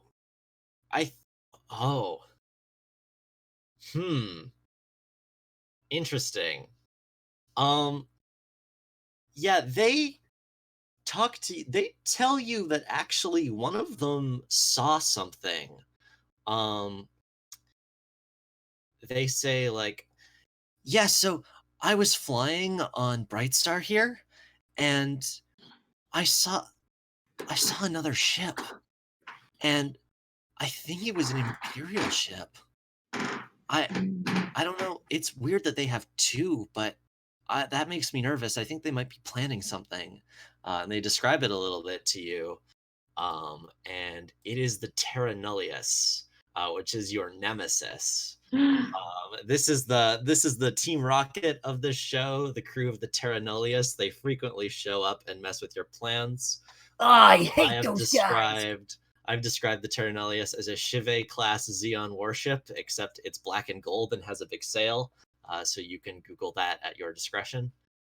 It's a cool ship, but also bad. They're bad. So yeah, that's that question. We'll keep an eye out. Thank you. Yeah, you're welcome. Who has the upper hand here? Not these kids. That's for sure. You think maybe, like, first of all, you probably don't want to, like, put kids into too much danger. But you know that, like, despite the fact that these dragons are pretty good, they're all fairly young. So if they could use their fire, they'd have to get up pretty close, and that's dangerous for a bunch of kids riding a dragon to get up close to mechs and a big metal ship. So yeah, these kids will also be at risk, and like with that info about the ship, the Empire definitely seems like it has a lot of irons in the fire right now. Mm-hmm. And I don't know if the kids would know this. Would these kids know what their parents' intentions are? I don't know if it's even worth asking. No, Maybe that's is that how does X really? Oh no, what are X's real intentions? Yeah, or I guess we could. Yeah, what do you think? Yeah, for that Simon? I think they. Oh Yeah, that could be the way that I assist, because I have some rapport you with do. With Riley. So I'm like, so what's your dad's real plan? Yeah, that's good. See, the thing is I don't know if he does really. I think my dad doesn't like the Empire, but for him, he thinks it's a necessary evil. If you could, if tomorrow you could convince him that that doing this will hurt everyone, that, like, I don't know, if you tell him other times where people have allied with the Empire and it's screwed them over, or I don't know, but if you're able to convince him, he cares a lot about this place, and if you're able to convince him that the Empire will put his home in danger, I think you'll be able to do it. And that is me giving you advantage on acting on that question, at least. Great. Okay, so what I wanted to do next, ask Riley, help me set up a clandestine meeting with her dad. Oh, you want to have a private meeting with him? Interesting. Yeah, she'll do that. When do you want it, tonight or like tomorrow before the moot, or? But definitely before the moot. What's the tomorrow morning. Where and when does he usually eat breakfast? And could you convince him to go someplace else? She'll tell you that, and like can be like, yeah, when I go home, yeah, I think I can do that. I think I can do that. And she like nods firmly to herself. Cool. All right. So let's get we're just about at the halfway point. Let's finish up today, and then we can take our break. And go on. Before we leave, the kids try to give them some kind of a rousing speech about being prepared but staying safe. Like stay inside. Keep you and your dragons, be ready, but don't go near Imperial ships. But don't have a plan, because the best adventures only happen when you don't have one. I think you should give me a roll for that. Like stay home and protect your from the Empire is kind of what. Yeah, I don't know if these kids are immediately going to be convinced. Is that would that be exchanging blows with? This is, I think, actually strike decisively, because they're willing to trust you enough to be like not emotionally defenseless, but like rhetorically defenseless. So if you succeed on this one, you'll like 100% convince them. Okay, I don't know how. I don't know if Serge is backing me up on Stargate or not, because it's kind of out of character, maybe. Yeah, no, Serge is like, yeah, great, we got all these fun allies. Okay, so I'm probably doing this on my own. So I'll just roll talk.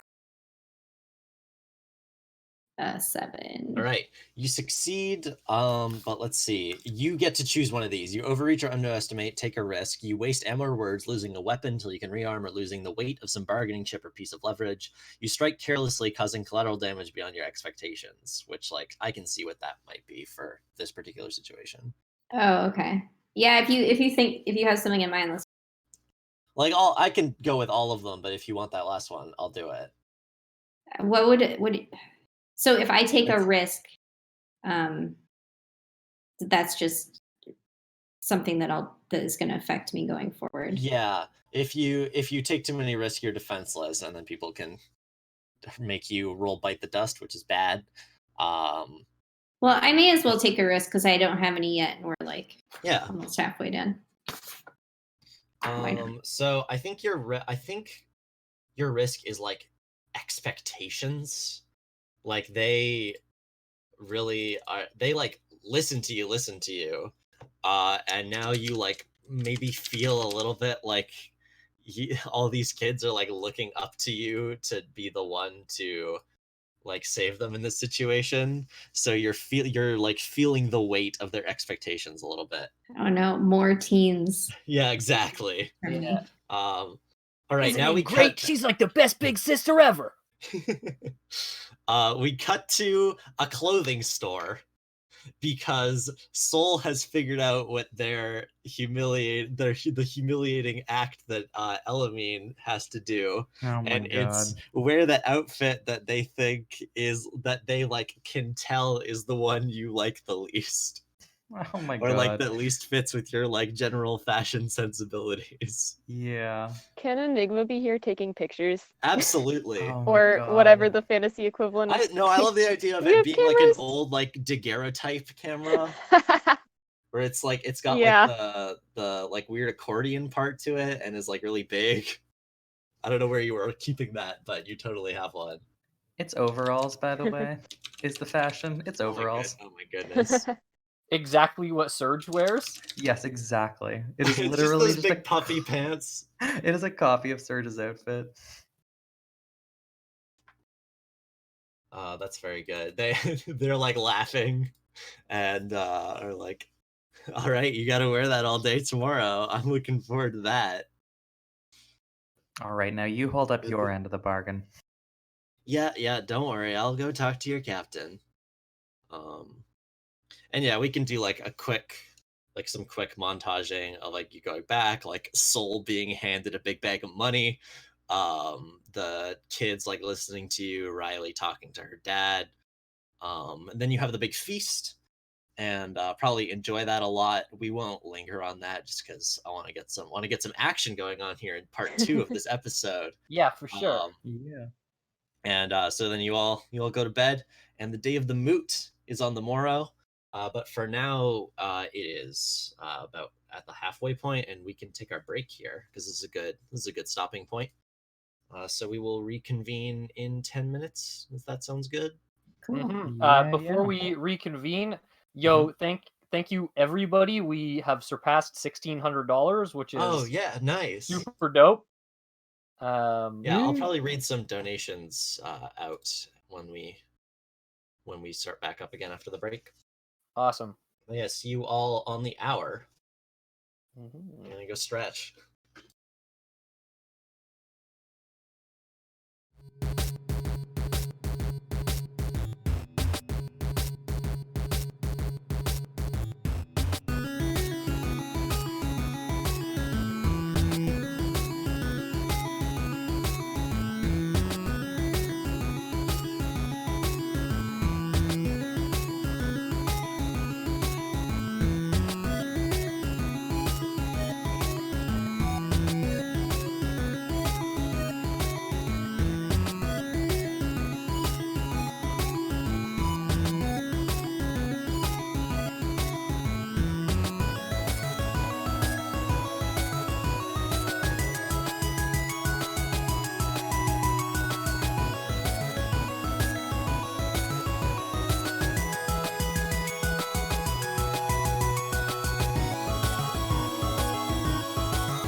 All right, cool.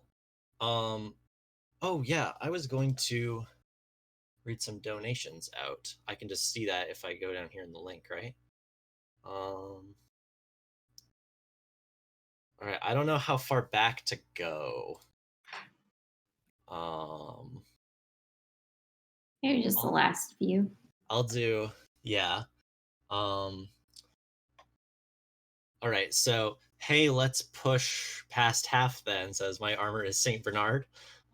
Good. Zephyr says, after yeeting the chicken man into a bush, I figured this was a worthy cause to support, which I take it is a reference to a previous game that I don't know about. Horror Buns gives $20. Oh yeah, and Zephyr gives 3.33, and Hey Let's Push gives 15.15. Wyatt's girlfriend gives $5. Shoutouts to my partner. Zed gives $1. Gotta catch them all. Nice again gives $25.21. What a great cartoon! Can't wait to start the season from the beginning. Wait, thank you. Nice again. Mad5, hi Mad, gives $30. Love you guys. Thanks for making it all happen. Shout out to the Natural Six Diplomacy Donuts gang from Beam Saber. That sounds fun. Looking forward to listening to that game. Anonymous gives $1. Thank you, Anonymous. Sweet Potato, hi Sweet Potato. Thanks for the $3. The 333. Let's get to 3,000 raised. And GCMACIV gives $20. And my dogs are barking again. Loving the stream so far, folks. Thank you. Right, and with that, and also now that everyone has gotten a good chance to look at Serge's wonderful outfit here, which is, I guess, what Elamine is wearing now, we will go back to the game. And I'm going to put us right, like, in the action here, because I was expecting us to have gotten slightly further, but it's okay, we've had fun. So Ingrid, you are at that meeting with a clandestine meeting. So I get to choose two features of this meeting. Yeah. So I would like there to be, third parties aren't privy to the contents of the meeting, and all parties are willing to discuss in good faith. All right, leaving the one that is still there. There's still a risk of ambush or interference. Yeah, got it. All right, cool. And is this is like at a secondary location? You've asked him out to breakfast at an establishment somewhere? Yeah, just some like radical punk rock coffee shop that I don't know, that I somehow knew about, even though I'm not. No, you have agents. So my agent told me about comes to you in like the middle of the night, like probably not at the foot of your bed because that's creepy, but like there's a knock at your door and he's just standing there and he's a ninja. He's like all like wrapped up in like dark skin tight clothing, and there's like he has a cool big shuriken, and says, I have found an establishment. You will like it, I think. And winks at you and like disappears in a puff of smoke. Good old Hire. And also the puff of smoke, like a little slip of paper drifts down from the puff of smoke, and it's the address for the establishment. Awesome. Is it a matchbook? Sure, yes. With their address on it. Absolutely. So yeah, you get that. And then that morning you meet him at the restaurant, and probably, did you take anyone with you? Do you have any guards, or is this like a very casual, like just doing it by yourself kind of thing? Yeah, I kind of want to be like not obvious, so I probably all right acted like I was going to grab some coffee and happened to run into this guy. I think Chera actually still comes with you, but she like goes and sits in the restaurant on the other end of the street just to keep an eye on everything, and she's being low key. Okay. Would anyone? I mean, I don't want to cut out anybody if they think they also would want to do It's okay. that. Other people will have things to do. Okay, cool. We got robots to fight. Yeah, that's exactly. Right. So yeah, he sits down and he's ordered an omelet. Not a dragon's egg omelet, just a chicken omelet. That felt like I had to clarify. And is like looking at you like bemusedly. And he's like, "What's Ingrid? What's all this secrecy and stealth about? The moot is an open arrangement. It's only out of my respect for you and your captain that I was willing to do such a scandalous thing." There's nothing scandalous about this. I just thought we should have a chance to talk candidly about the situation with the Empire, and I want to make sure that you're going into this with your eyes open, and I think we can both agree that we want what's best for the people of this island. Well, sorry about my dogs. Those are just dragons. Yeah, Just like dragons just unruly bark in this dragons world. tied up outside of the cafe because they're not allowed indoors because of food safety rules. Yeah, so he's like, yes, definitely. That's true. I'm glad to hear you care about this place. It's a lovely. I do love my home. It's beautiful, and the people here are just they're awesome people. I really can't tell you enough how much we want to work together with you to make this island and the rest of the world a better place. All right. Give me that talk roll to see if like he believes you. Okay. It's time for the verbal duel to start before the physical duel does. I'm Okay. gonna make this guy is I believe he is a side character, which means he has 2 boxes. Yeah. Can I try to read the room first? Is there any way I can like bump up my Well, chances? you definitely can do that, but you do have advantage on this roll because you're acting on information that you learned. Oh, okay. Okay, I'll do that then. So I'll do this and then roll another 1d6. Yeah. Although it looks like you're good.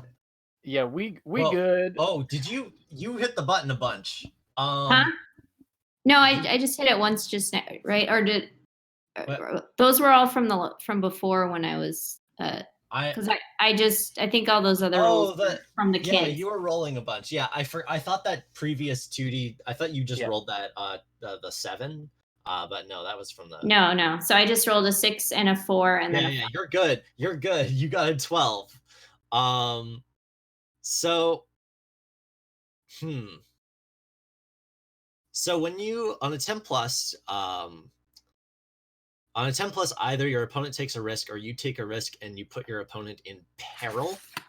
For this particular event, just because we're trying to speed things along here, I'm gonna like say that peril actually means that he's defenseless right away. You will still have to take a risk though, and you already have one. And also, like, I don't know, it might be interesting if this goes on slightly longer. It's up to you. I'm giving you that option though. oh wait, so he's either defenseless or you just give him one of 2 risks. and what are the other potential risks? Okay, I'll re-describe this. So he is a side character, which means he can take 2 risks or perils before he's defenseless, and then you can strike decisively to convince him. I am going to count a peril as 2 risks in this situation if you take one, but you have to take a risk to take a peril. Okay. Like a peril is a more permanent thing. I mean, this seems like it's the time for bold action. So sure. I'll do that. All right. So give me like you're putting him in peril, and his peril is like he's completely convinced by you, I guess. Like it's a peril is something that doesn't. What's up? I was imagining that maybe I am with like what his daughter had suggested, anecdotes about people who partnered with the Empire and got screwed that's over. good. Yeah, so you start like telling him these stories, and his like eyes widen a little bit. And I think I know. So I'm gonna give him this little icon, and he has taken the peril like anti-empire, which like isn't really is a good peril to have as far as perils go. Um, but yeah, he believes you. Like you probably do a pretty good job telling him these stories, and like by the end of it, he's like, I see. That's very bad.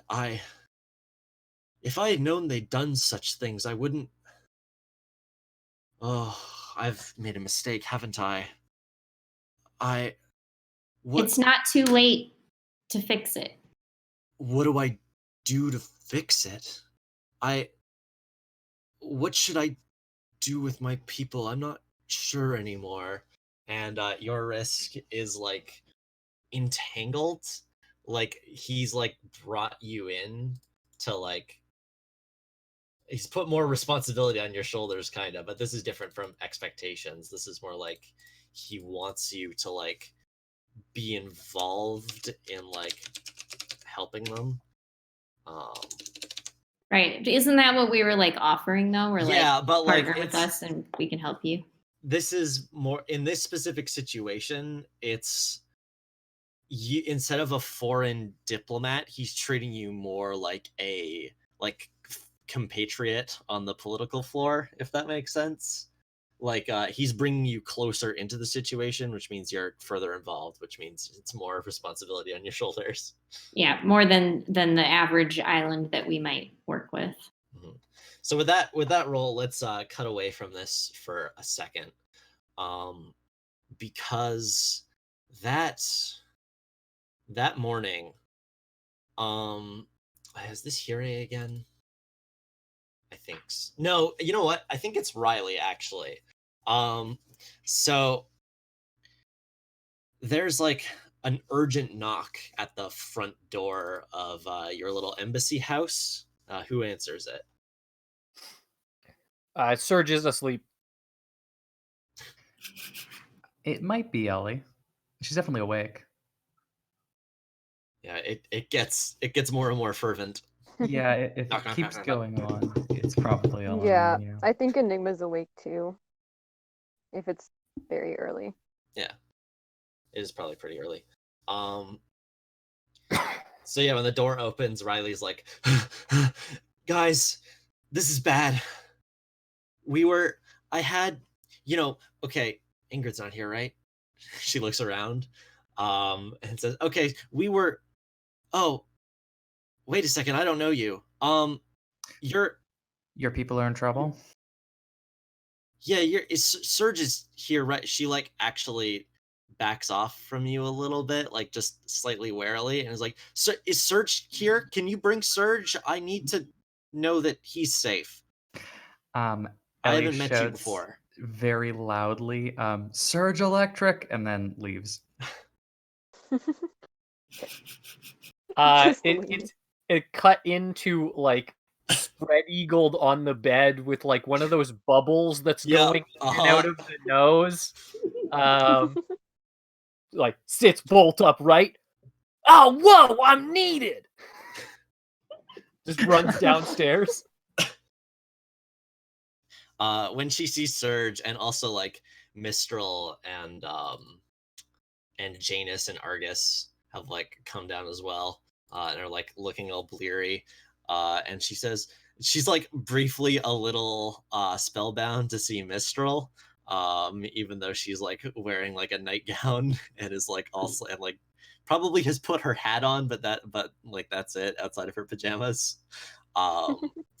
And she's like, well, so we were watching your ship and also keeping an eye out for you said it was, I was told it was the Terra Nullius, and that word probably rings a bell for you as I introduced it earlier. And she says, well, last night we saw movement, and we looked again this morning and like hovered around your ship, and it seems like something's wrong. The Terranalias didn't get closer, but one of my scouts said they saw something like moving through the air, like a smaller ship or something. And I saw some, I don't know, there was some magic or something going on your ship.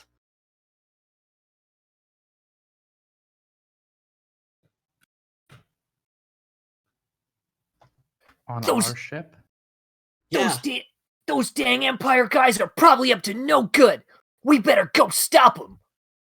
if they have done anything to my ship, I am going to personally keelhaul all of them, says Mistral as she like adjusts her hat and like throws her coat on over her nightgown.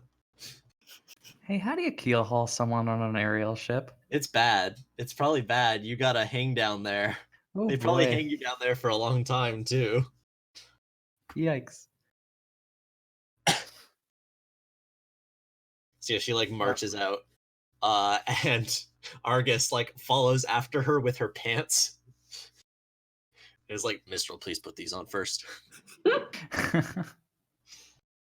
Yeah, Serge goes and gets his stuff, namely Sword.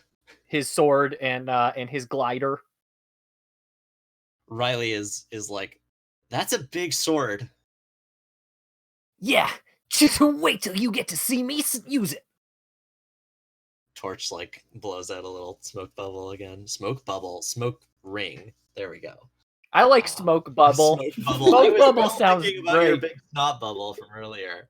I think Elamine turns to Enigma and is like, it's time to launch. You'd better be ready. Yeah, I'm so always ready. this is, I believe we get to do the move, lead a sortie. When you lead the group into battle, get in the robot when you're not supposed to, or otherwise take action that would move the game from downtime to a sortie, you're leading a sortie. When you lead, roll. Plus stake, we don't deal with that actually. There's no factions. This is a one shot. Plus no if you're leading with wits or following a clever plan. Plus crew if success hinges on someone else aboard, or plus defy if you're heading into danger carelessly. It might be that last one, but it depends on who's rolling and what their plan is. I'm leaning towards the last one. Me too, actually. Yeah. Yeah, I don't. It does sound like that. So who has the? I'll let whoever has the best defy lead here. I've got. Oh, I got did I lose you? Simon, I think you get out. Oh, Yeah. I've got +2 in defy. Me also. All right. Well, you could flip a coin for it. You could This, agree if it's among reckless, yourselves. it seems like a thing that Surge would do. Yeah, and I Yeah. think it's kind of interesting Yeah. that Surge is leading this too. Yeah, I mean, my very first ideal is the best adventures only happen when you have no plan. So Yeah, it's true. let's Yeah, go. go for it then. Give me that defy. Defy. That's an 11, my friend. Good job. Good. All right, Oh, on a yeah. 10 plus, you make it to the action unscathed. The 7 to 9 consequence was the crew stumbles, misses something important, or is unprepared for what they meet. But you're good. Okay, so we get like a cool shot of you all like briskly moving through the streets. Some people like watch you. Is like, where are all those guys going? And then you get to your ship, and I'm gonna give you like the upper hand here in that like you immediately notice something is off. There's no one on the deck. And if you I think I'll let you take control here. There's no one on the deck. You'll have no one sees you, so you'll have the element of surprise against anyone that might be on here who shouldn't be. So yeah, what do you three do? Can I actually jump in real quick with one of my moves? Yeah, go for it. This is like, speaking of not having a plan for our engagement, I have a move called Plans. Arcanists are educated in the art of war, fight according to Protean tactics, etc., etc. When the party enters a dangerous situation, declare your plan to resolve it. If your plan is interfered with or prevented at any point, take the risk perturbed, irritated, or vexed. I love that. If your plan succeeds, even accidentally, advance a gravity clock with someone who didn't think it would, which rules. That's so good. This game's so good. I need to play a full campaign of this one day. It's so good. It's such a good Yeah. move. So I think like I don't know, maybe I shouldn't declare this plan until we actually have a better understanding of exactly what we're up against. Yeah, that's true. Yeah. In that case, if you're all just like, if you all want to just proceed, I can like give you more info. If you're I mean, being I can. careful, Yeah, I take it you're being absolutely. careful. Yeah. I can say Yeah. broadly what I think Ellie's plan is here, which is like basically figure out who's in charge and like cut off the head, essentially. Like Mhm. go for her the leader and take them out. So the first hint of this, I think, actually is like you. The reason why no one saw you, is because once you actually go like get off the deck and like start going into the bowels of the ship, like you go in through the top like doorway here that I just pinged. You see a guard sleeping on duty who isn't anyone you know, and this guy fell asleep because it was a night raid, and he didn't get any sleep and had dozed off. Whoops. So you could tell from him that there are bad guys here. Um, and I don't know if you want to split up or if you want to continue, but like you know that the captain, like there's good stuff in the captain's area at the back of the ship that bad guys might have gone to. You know the bridge is an important part at the front of the ship down through like the crew quarters, and also there's where your mechs are, which is in the mech bay at the bottom. The way I've been imagining your mechs launch is like doors open at the red part at the bottom of the ship, and like the mechs launch out from there. So the ship has 3 floors, kind of, and so yeah, first floor, second floor, third floor, all could have trouble. Where? How do we think it would be split up? Like, I definitely wouldn't go to the mech bay because I fight mechs on my 2 feet. But yeah, I'm happy to split up in whatever way we want. I think Enigma would probably want to head straight for the mech bay. I could really do either. I need to get to my mech at some point, but I also can fight on feet. So maybe I like go with Surge until there's like a natural point to split, and then join Enigma in the mech bay. Yeah, there are probably several ways to get down to the mech bay because it would very be tactically unadvantageous. I don't know if that's a word. It would not be good if there was only one way down there and you were at the front of the ship and you had to get to your mechs. So yeah, you can. That's me saying yes. You can split up at some point if you start going with Surge. Cool. All right, Yeah. for sure. I think I'm gonna head to the bridge. Mistral goes to her room first, and with Argus with her, and immediately you hear some fighting. So, but like they're old heroes, they know what they're doing. Like you can trust them to do their thing, and I think Janus is also coming with Enigma. Because he also wants to get to his. He's also worried about his mech. And it's like, all right, let's go together. We can do this. I believe in us. And like gives you a grin, Enigma. So you go down to like a floor down to the crew quarters, and immediately there's a few. All right, so these people are tough looking. They're like wearing heavy armor. Some of them have hammers, some of them have axes. There's 3 of them, I think. No, let's make it an even 4. And they're just chatting. They're like, yeah, I can't believe we took over the Catabasis. Like, this thing's been a thorn in our side for so long now, and we got it. We got it, guys. And they're like, yeah, and they like a couple of them like bro fist each other. And then they see you and like, oh shit, and that's our one PG swear. And this is the brick wall which is Bola Brickfield's like elite unit. Bola Brickfield is you've encountered her a lot before. You'll see her later, I'm sure. But these are her soldiers, and they might not be the brightest sometimes, but they're tough, and they see all three of you, and ready their weapons. I knew this wouldn't be this easy. What do you do? This is all of us are there? Or- Yeah, Wait, because you yeah. go down the stairs. You haven't split up yet. You go down the stairs, and they're right. Okay. So it's the three of us and also Yeah, Janice is here as well. Janice. Okay. He'll like help. So Surge gets like a real big smile on his face, takes the sword off his back, and then starts to kind of like glow.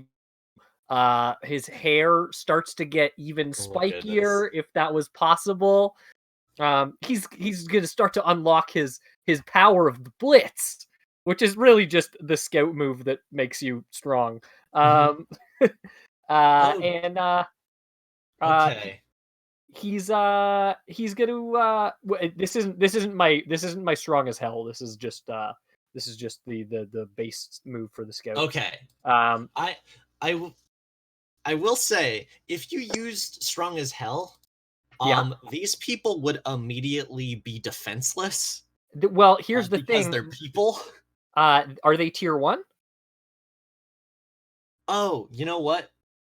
Probably actually. No, you're right. It's a tier 2 weapon, isn't it? They're already defenseless. It's a tier 2 weapon, so for me, I get to strike decisively anyway. Yeah, I guess they're tough, but I guess they're still tier 1. Yeah, like, so I think he just goes straight into like doing a flip that's like a downward strike at one of them. Maybe give me that. Oh, what's up? a good time to mention also that your weapon is area, so I think you can just sort of. Yeah, this will hit all of it. That's the when you're attacking a group of people, you usually roll with disadvantage, but if you have area, you don't. You're a small gang. Yeah, I'm dope. What do I? Is it defy or clash? It's strike decisively, so it's clash. I All take right. it you're not talking to them with your sword. No, unless you want me to ask them a question. What is that roll? That's a 10. Nice. That's all right, on a 10 plus, you strike true. Director characters are killed, forced to retreat, or otherwise removed as a threat, as per the fiction. Player characters should bite the dust. So yeah, this just like scatters them like they're bowling pins. I think like some of their armor shatters. And like one of them like drops their weapon, like about like they just scatter and like are knocked to the walls, like they're all out of it. It's awesome. It's gorgeous. And like probably maybe like a few of you help like mop them up a little bit. If you want to describe any actions you do to help Surge, go for it, because it's a cool anime fight.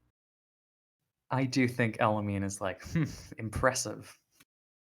Surge turns back and winks and says, "Didn't even break a sweat." Janus is like, okay, I'll stay behind and take care of these guys. I got some rope on hand. I know where it is. I'll make sure none of them, when they wake up, are gonna want to fight us again. You all go on ahead, I guess. And he starts tying them up.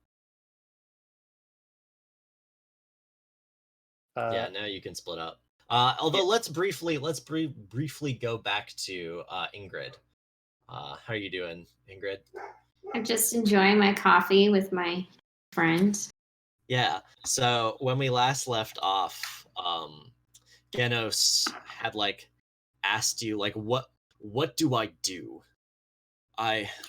He's like lost his confidence in like this revelation that you've given him about how terrible the Empire is.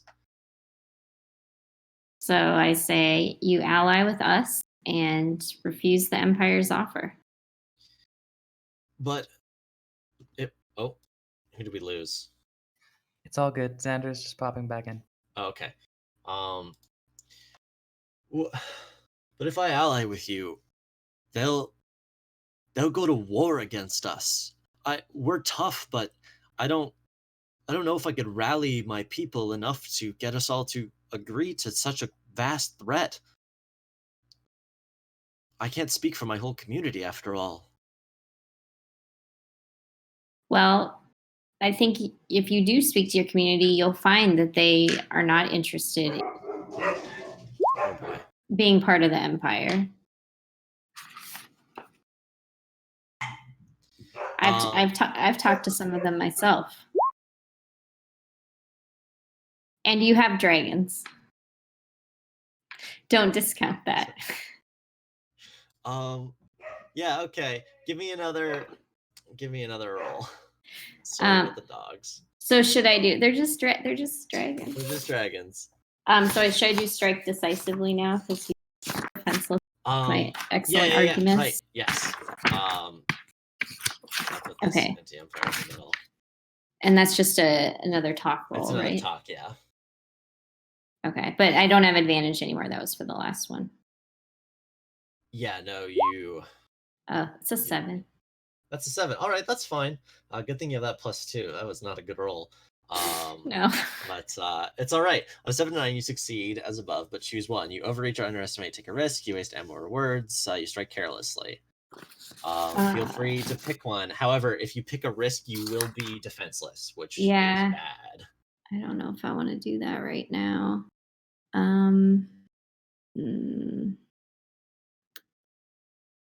Maybe I strike carelessly and cause collateral damage beyond my expectations. Oh. I'm talking a big game. I think I know it. Yeah, okay. So he stands up and takes a deep breath and says, "Right. Yes. Okay. Okay, I'll do it. And then the glass shatters because the collateral damage here, or like the striking carelessly, is like, I think you two started talking a little bit too loudly. And the glass shatters as like two people in like this weird crystal armor like smash through, and one of them grabs Genos and the other one tries to grab you, and Chera is like running across the street towards you, but might not get here in time. What do you do? Oh, man. Can I read the room? Is that something? Like in a split second? Yes, but like if you do that, this crystal armor person is going to grab you because you do only have a split person to act, and if your act is like trying to figure things out, that's not, you will have like lost the opportunity to like potentially not be grabbed.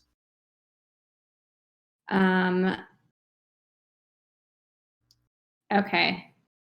Well, maybe I'll yell at them then. Okay. If I wield my knife, I have this knife. I don't know how good it is. I have this arcane dagger, which has the tag Bane, which lets me use it against higher tiered. Yeah. And I'm not going to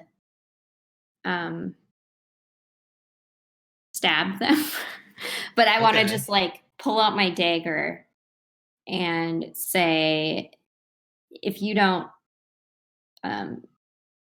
tell me who you are immediately, this is gonna be lodged in that, crack in your armor that I can see right there. All right. I'm trying to sound very intimidating. I'll allow it. Give me that. I guess you're striking decisively twice in a row, because these are tier 1 enemies. Okay. So give me that. I guess this is a talk roll. Okay, cool. I got a 12. Nice. I guess this guy like recognizes the knife and like realizes that actually like you're in his guard. Like if you stabbed him, that would cut right through his armor.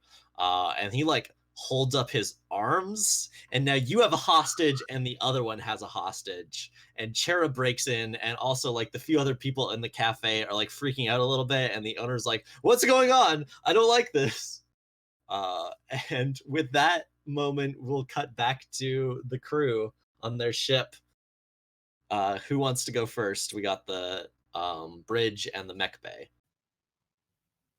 I should just say real quick, I think I am deciding actually to go to the mech bay. I think like narratively that makes a bit more sense, and also fictionally, Okay. I think it's funny for Ellie to see Surge like wipe out 4 guards. Then it's just like, yeah, maybe this kid's okay. Do you want to state your plan then now? Yeah, I think my plan is like get to my mech with Enigma, um, like lay down, like kind of cover Surge as he gets to the bridge, and then like as soon as there's an opportunity, strike at the leader to try to drive them.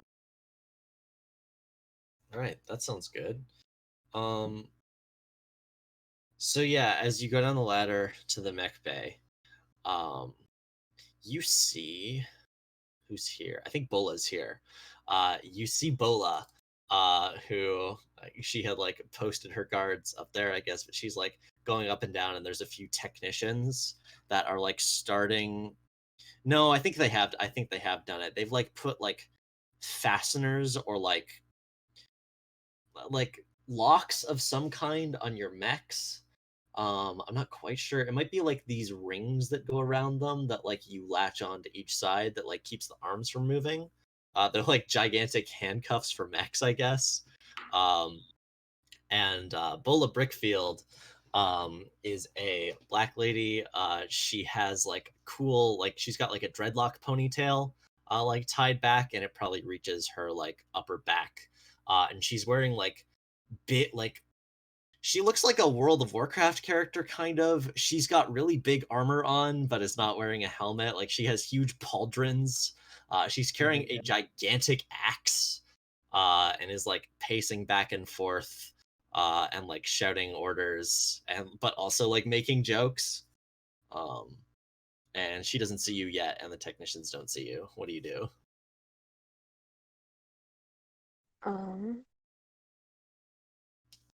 I think uh I think Enigma's gonna try and sneak around for now and hope Ellie can handle things for now. Um, Sounds good. I would like Yeah, to no. Do try you and want to do disguise that sneaky myself roll? again. Yeah, go Yep. for it.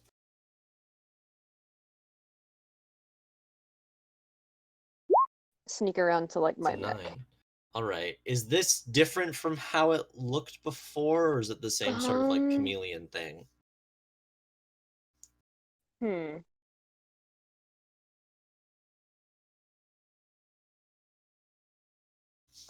I feel like it's got to be something different given I assume the mech bay is not made out of Yeah, wood. it's not. Um, hmm.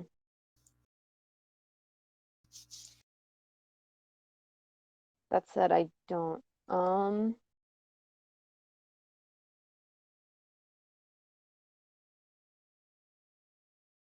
Hmm. I think maybe it is sort of similar, but this time more towards like almost metallic looking because that is like sort of stone. Yeah, sure.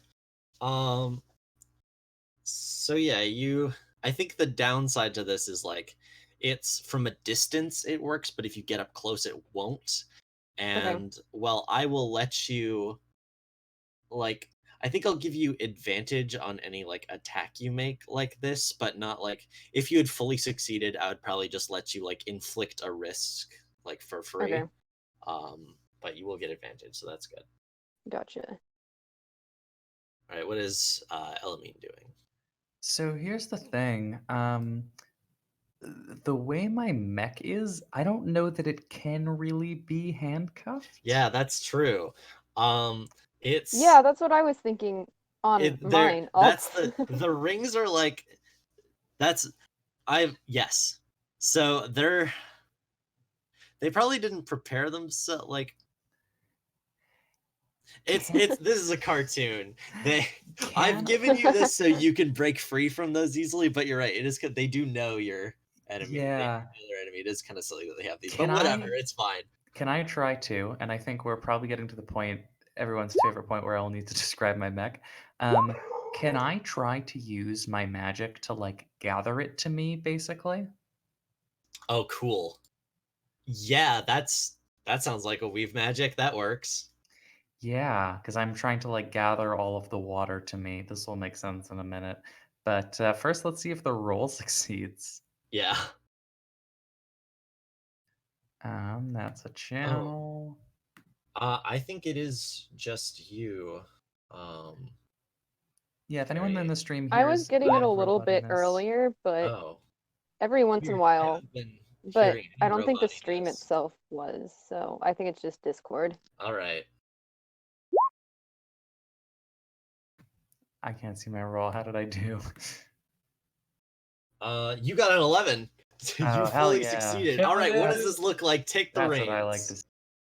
All right, so I think that this requires describe my mech. Yeah, go for it. So Elamine's mech is called the Nucleus Paramount. It was, I think I mentioned before, the mech that used to belong to her sister, but it was damaged in the fight where her sister was captured by the Empire.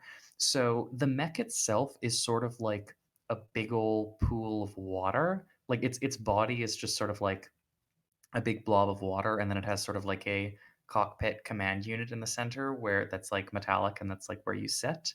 And so it would be very easy to just sort of like gather all of that. Like it's very like it's malleable. It changes its shape. It's like a big influence touchstone here is like, I mean, the kind of sort of obvious one is Chaos from Sonic Adventure, and specifically Chaos 6 from Sonic Adventure, which is kind of this like quadrupedal, like big blob of water with some like cool like brain stuff inside it. And it's that is sort of the form it usually takes. Is it's when it's inactive, it's just sort of like a big blob, and then when it's active, it sort of takes this quadrupedal form. And an important thing about it is when it belonged to her sister, it was like pure water with this command unit inside, but it was damaged, and so it started leaking this like magic fluid, and now it has this like oily rainbow slick deal to it. So the Nucleus Paramount is sort of this like oil slick rainbow puddle of water with this like metal cockpit inside it. And so Elamine just sort of like gathers all the water to her, and just sort of like it slowly starts to like seep out of these bindings. And I think the like command center like rushes with it as it sort of like deforms to escape the bindings and like gather around her. Bola, meanwhile, like this happens in an instant, and she's like, oh, crap, where am I? And she like shoves past like the maintenance guy that's freaking out and like runs down the hall to where like her own mech is like being stored in the launch bay, and like jumps into it. And it's this, I've described it as like, what if the Sazabi from Gundam is like brown and has a big axe instead of a shield. It's a cool mech. It's got like big feet and big shoulders. And she hops into that cockpit and it starts to close. But like you could, I think I'm gonna give you at least Enigma can do something. You probably can too, but like I don't know if it's fun if you just shoot her as she's getting in. Yeah, no, go for it, Enigma. Um. Like, I think it takes you that full moment to get your mech. Is how I'll say. Yeah. Shit. I don't know that I can do anything far away. What do you have? I guess. Yeah, I guess your packed weapon is short range. Yeah, the only thing that I have that's ranged is my patron's icon, which Oh, is that a weapon? I don't know. It just says ranged. I don't know what about it is ranged. I get it is a weapon, I guess. You Like can check it. it's yeah, you can describe it how you want, but it looks like it's Okay. yeah, because range is a weapon tag. Interesting.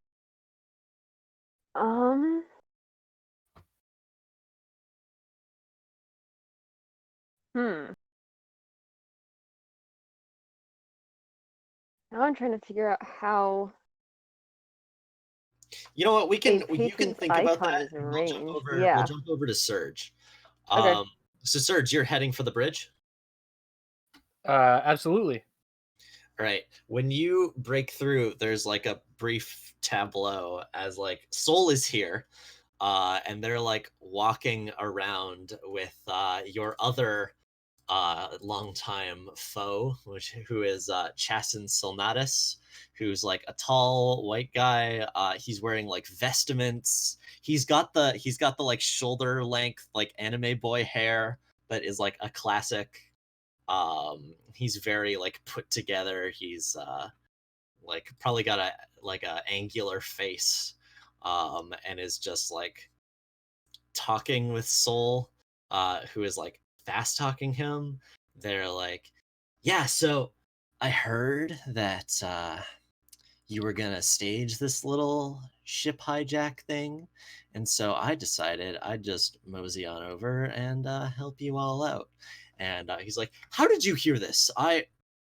We were very careful not to spread any information, and while you have done a good job for us so far, Soul, you are not fully trustworthy. And then Surge breaks in. And He's like, says, all right, pretty boy, get out of my house. Oh, it's the little one. And he draws like his sword. It's like it's a broadsword, but it's particularly long in comparison to yours, which is particularly like thick. Yeah. So this is like a Virgil Dante situation. And there are a few of those people I described earlier with like the crystalline armor like in the back, and they start running over, but then Soul suddenly like whips out like a little hand grenade that like turns into like a sticky net as they throw it at the ground, and it like bursts upward and like entangles them with each other. And they're like, ha! And Chasen's like, oh, I knew it. And they stick their tongue out at Chasen. That's just what you get when you mess with Sky Pipe. and Surge is gonna jump at that guy and try to kick him out the window. Oh, gee, all right. Go for it. It's exchange blows. Yeah, exchange blows for sure. That's gonna be with Clash. Where's my character sheet? There it is. This guy is tier 2, so this will okay. There we go. Risk on him, but yeah. All right, so you inflict a risk, and he inflicts a risk. So why don't you start off describing like what this fight looks like, and then I'll jump in. Yeah, so Surge again, when he fights, he kind of crackles with electricity. He glows a sort of like pinkish yellowish sort of a deal. Definitely his eyes are real glowy. And he fights with acrobatic moves. So I think there's a lot of like doing flips, a lot of like jumping out of the way of big sweeps. Absolutely. And it is really just trying to get like a good jump kick in on this guy. And you totally do it. He fights like a duelist. He's very specific in his motions, and your like frenetic movements like make him kind of uncomfortable, and he has he's so good at fighting and like you exchange some blows, and like your swords whip, and like your hair flies, and it's cool. But you are like getting the better of him and are able to like back him up towards the window, and then just like kick him, and this glass is really strong. So he like bumps hard against it, and there's like a slight crack, and he's like, and like his shoulder isn't doing great. But you aren't able to kick him out, sadly. And he, meanwhile, like whistles, and you see his mech rise up in front of the window, and it's this like completely white. There's like a shine, completely white except for like a shining sun across it, like on the chest. And it kind of, I imagine it sort of like an orbital frame from Zone of the Enders. It's real skinny. It's got like its legs taper off. It has a really big sniper rifle and swords orbiting around it. It is called the Dawn Piercer. And it looks at you through the glass. And you are taking the peril like blinded as it like shines this bright light. Peril and, or like, puts risk? you. Sorry, you're right. New at this game. The risk. Blinded, and like you'll be at a slight disadvantage with that. All right, wonderful. I say, no fair. I guess I'm gonna have to take this seriously. Let us go back to Xander, do you have your thing? Otherwise, we can go to Ingrid. I have a vague idea, but if you want to go to Ingrid first, go for it. All right, we'll hop to Ingrid then, because like as this hostage situation happens, it's suddenly like he was invisible. Silas was here, and the ambush happened, and like he wasn't here the whole time, but he like snuck in, and like his whatever sort of invisibility cloak he has like falls off, and he's like, well, this has been something, hasn't it? You two have been conspiring against me, I see. You're not welcome here, Silas. This isn't really your scene. See, the thing is despite the fact that you appear to have spoiled my poor little fly's plans, he still incited enough fervor against you that I believe I could still take the stage and convince enough to foil your plans. Especially if, say, one of the infamous members of the Catabasis' crew was charged with the assassination of a beloved political leader. And the armored person, like, their arms tighten around Genos, and he pulls out like a knife. Silas does. I have a knife already, like drawn on the guard, but he doesn't seem to care about that. He doesn't care about the guard. What do you want, Silas? I want to win. Can I read the room?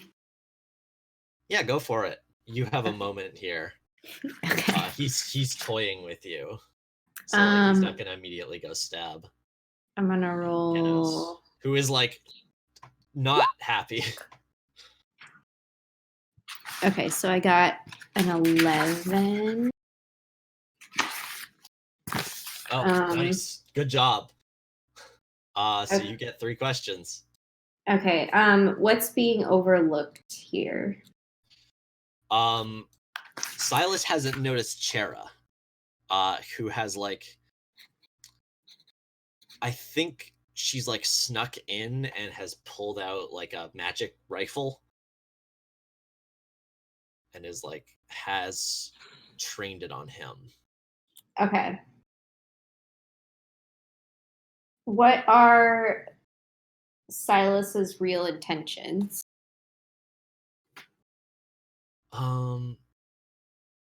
Let's see.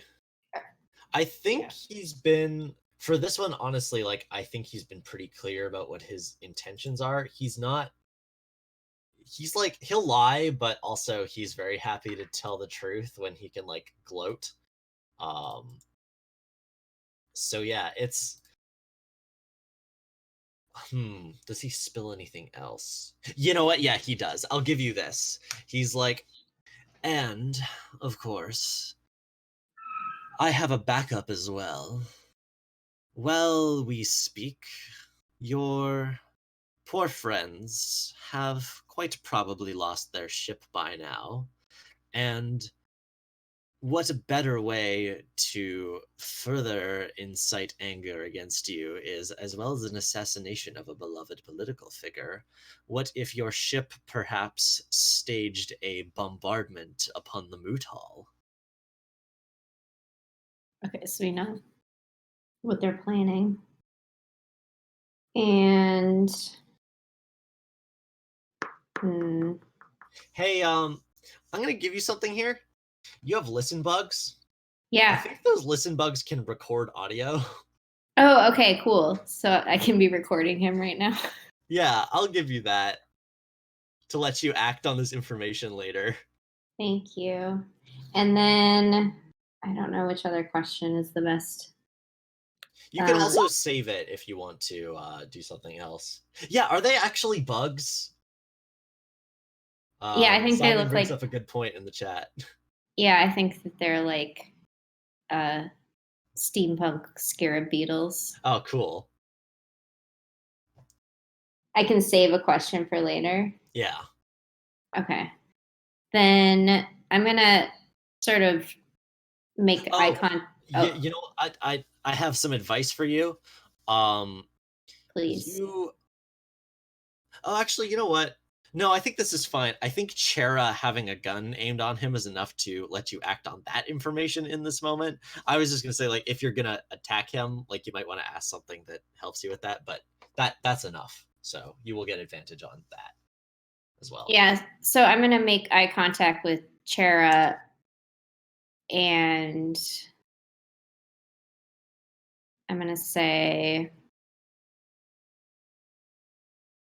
well, Silas, I think you'll find that if you don't put down your knife and sit down very slowly, you're not going to make it to the moot this afternoon. And can I try rolling? Yeah. I don't know. Give me that top roll with advantage. Yeah. Okay. Oh, wow. Was that another 12? Yeah, and then I'll do my extra die just in case. Just in case. All right, it's the same. Just another 4. Crushing it. He surrenders. He sees and that's the interesting thing about this is he's defenseless, but he's not actually down, but still he surrenders. He puts his hands up. This is an interesting thing with the rules in that, like, he's not an extra, but in this situation, he can't do anything against physical harm. So, like, he could take 2 damage if it was words, but he's not going to get shot. So he puts his hands up and is like, all right, I see that I've been outgunned. What did you plan to do with me now? I still have Ganos here. So that I'm going to look at the guard and I'll say, let him go, and I'll let your friend go. Do I need to roll for that? I think the guard listens. Okay. Yeah, he lets. Yeah, and then Genos gets let go of, and like stumbles away. And I am true to my word. I'll let I'll let them both run off, if that's what Silas they is want like, you're worthless. I put so much work into you. Go tell your source to launch. And they run off. Uh-oh. Okay. And then I'll look at Genos and I'll say,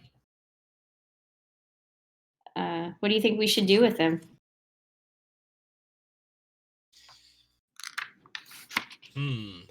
Well, he definitely agreed. He definitely revealed a great deal to us, which we could definitely use as a bargaining chip in the moot.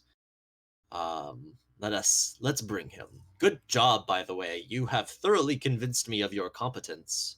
And he smiles at both you and Chera, who is grumpy that those two soldiers got away, but she didn't want to move her gun. And yeah, so you tie Silas up and head for the moot. And now is when I'm going to let you actually go into B plot, which means you don't have to roll dice, which is cool. I'm going to read this very cool thing in this book. When you head out for some solitary revenge, leave to take part in negotiations, or otherwise take part in secondary narrative thread to the players involved in the sortie or in the B plot. Name 1 or 2 director characters that accompany you. That's already happened, and hold 3. During the sortie, you may spend it 1 for 1 to do the following: give another player increased level success on their next move, but complicate things for yourself. Deny an NPC from appearing during the sortie. They're busy, possibly with the same thing as you. You've kind of done that also, but you can still do that. I have a thing in mind for that. Spend some time and take a downtime move, which you're probably not going to do, or cut away from the sortie during a moment when time is precious, giving everyone room to think, which is funny. So yeah, you head for the moot, and now we're going to switch back to Enigma. Cool.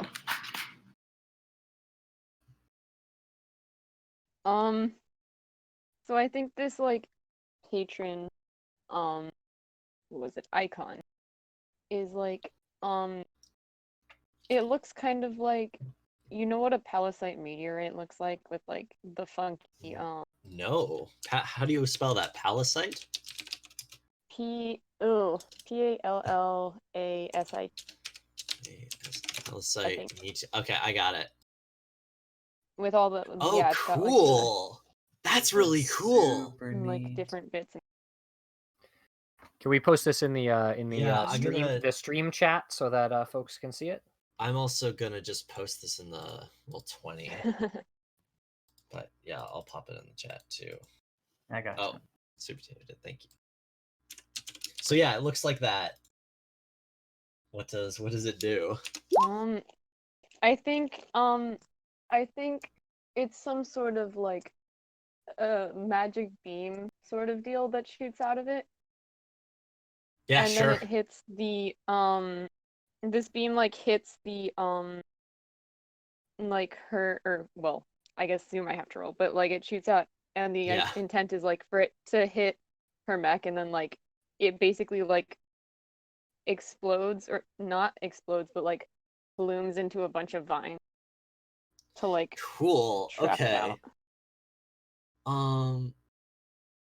Yeah, What I should think I will say that is you're attacking a tier 3 thing. However, it is not being piloted right now. I'm not sure if the vines would be strong enough to completely go around it, but you can definitely block her cockpit.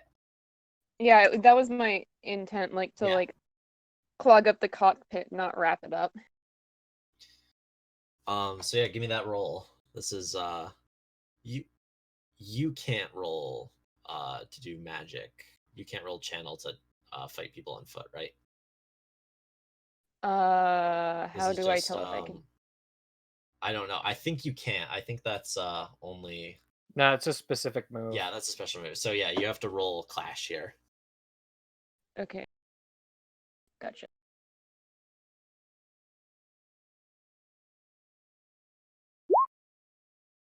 Oh. Ooh. Oh no. That's sad. Oh my. All right, let me look at my GM moves here. I could use one of my hold to bump it up, right? You could do that. If you all feel like it's increase, I don't think you can get me all the way to a 7. Oh yeah. Just Oh, an is it increased only- level no. of success. Is it? It says Oh, it's a level, not it's an number of increased points? level of success. Yeah, you could do that. We might have to do some timey-wimey stuff, but that's fine. We could Okay, say that the other negotiations were just happening earlier. Yeah. Yes, do you want to do that? yeah. All right, so we'll Well, remember that you have I don't two- have to be there. I could. No, you don't. And I know what this is. It could be like the power of friendship or something. I don't know. I know what this is. So we cut back to you at the moot, and if you want to do a speech, you could do a speech, but also we can abstract this a little bit to you and Genos like telling people about like this man's lies. Yeah. And so what happens when you spend this hold?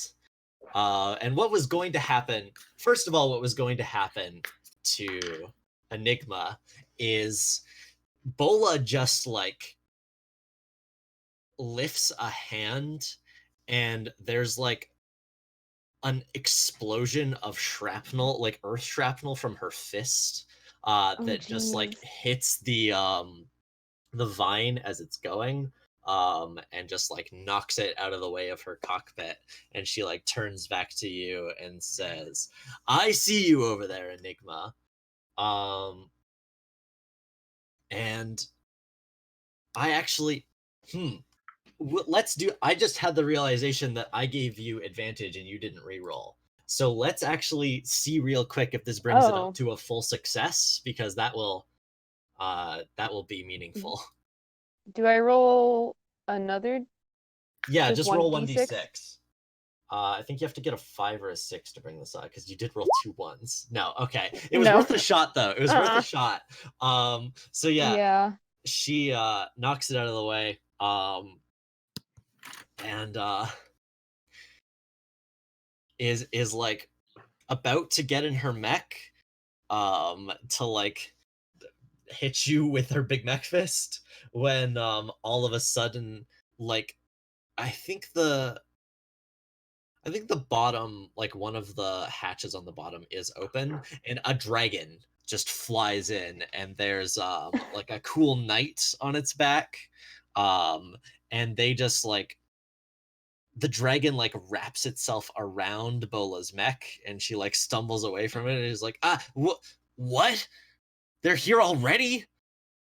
And like scowls, but then just like turns her like arm like earth shrapnel shotgun to like fire at you again, and you get dinged by shrapnel. So I'll mark that risk. Well, Dinged. guess what? Ellie What's is up? on her What? mech now. Yeah. Oh.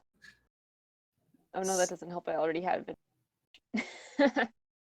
I forgot I do have that other boon though, which will be Mm-hmm. Yeah, that'll the still come in warning one? handy. And yeah, the Yeah. dragon coming in is like Ingrid getting these people to realize that the Empire sucks, and now they sent out a bunch of cool dragon knights to help you. And I knew that they were attacking our ship, so I was like, hey, Yeah, maybe you knew exactly where to direct them to. It worked out great.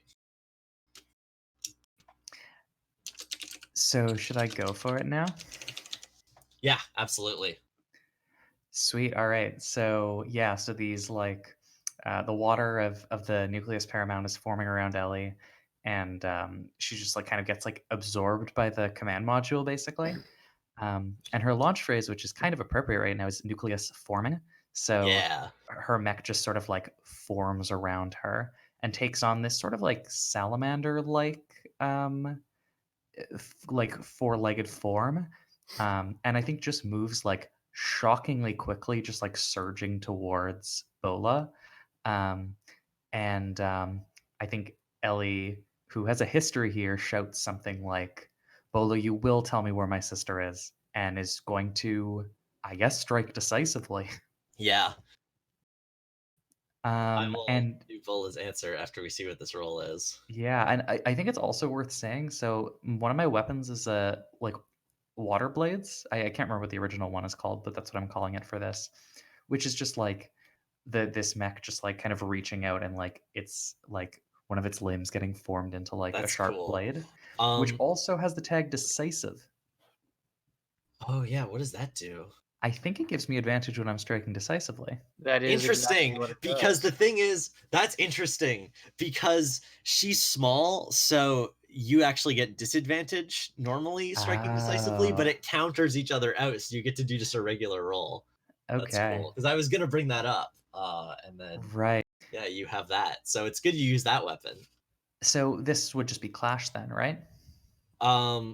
Yeah, give me that strike decisively and Okay. clash. This better go well. Ooh. Oh no! It didn't go that well. Oh, this is That's a bad roll. this is really cool though, is the other thing. So she does like a sick dodge roll, and doesn't get hit, and like is in this huge armor, but like is still moving very acrobatically. And she grins at you and says, "About your sister." And the camera cuts to the ship that's docked here as the two armor people come back and like get on the ship and go down into the hangar bay where there's this armor that's made out of black ice. um Oh my it god. starts to slowly power up as light shines from within it, and we get a camera shot of the inside of Sonora Rhymewind, Elamine's sister, who Ah! has this like she's like strapped in, and there's like old copper wires like connected to like a helmet that she's wearing. um and like ice magic is like flowing out of her hands into the mech, as it like shines with inner magical light. um and she doesn't have a launch phrase, it just drops silently and starts flying towards your ship. I'm freaking out. Oh my god. This sucks.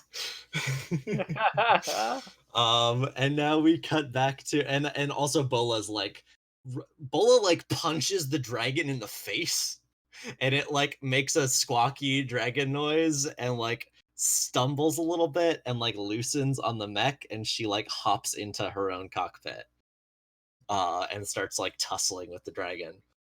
All right, back to Surge, who is fighting Chasen. Mm-hmm. Now Chasen hasn't like gotten somehow into his No, armor. the mech appears to Yeah. be remote controlled to some degree. Okay. Yeah. All right. So I'm just still fighting. Let me see if there's anything anything I can do that's not just continuing to fight him. I don't think there is. So I think it's just going to be another exchange blows with this guy. Yeah, go for it. As this time I think what I'm aiming to do, if this is a complete success, is run up his long sword. Oh my goodness. Okay. And Oh, we are so in it. yeah, and like strike him from there. So yeah, that's the goal. But we'll see how incredible. this goes.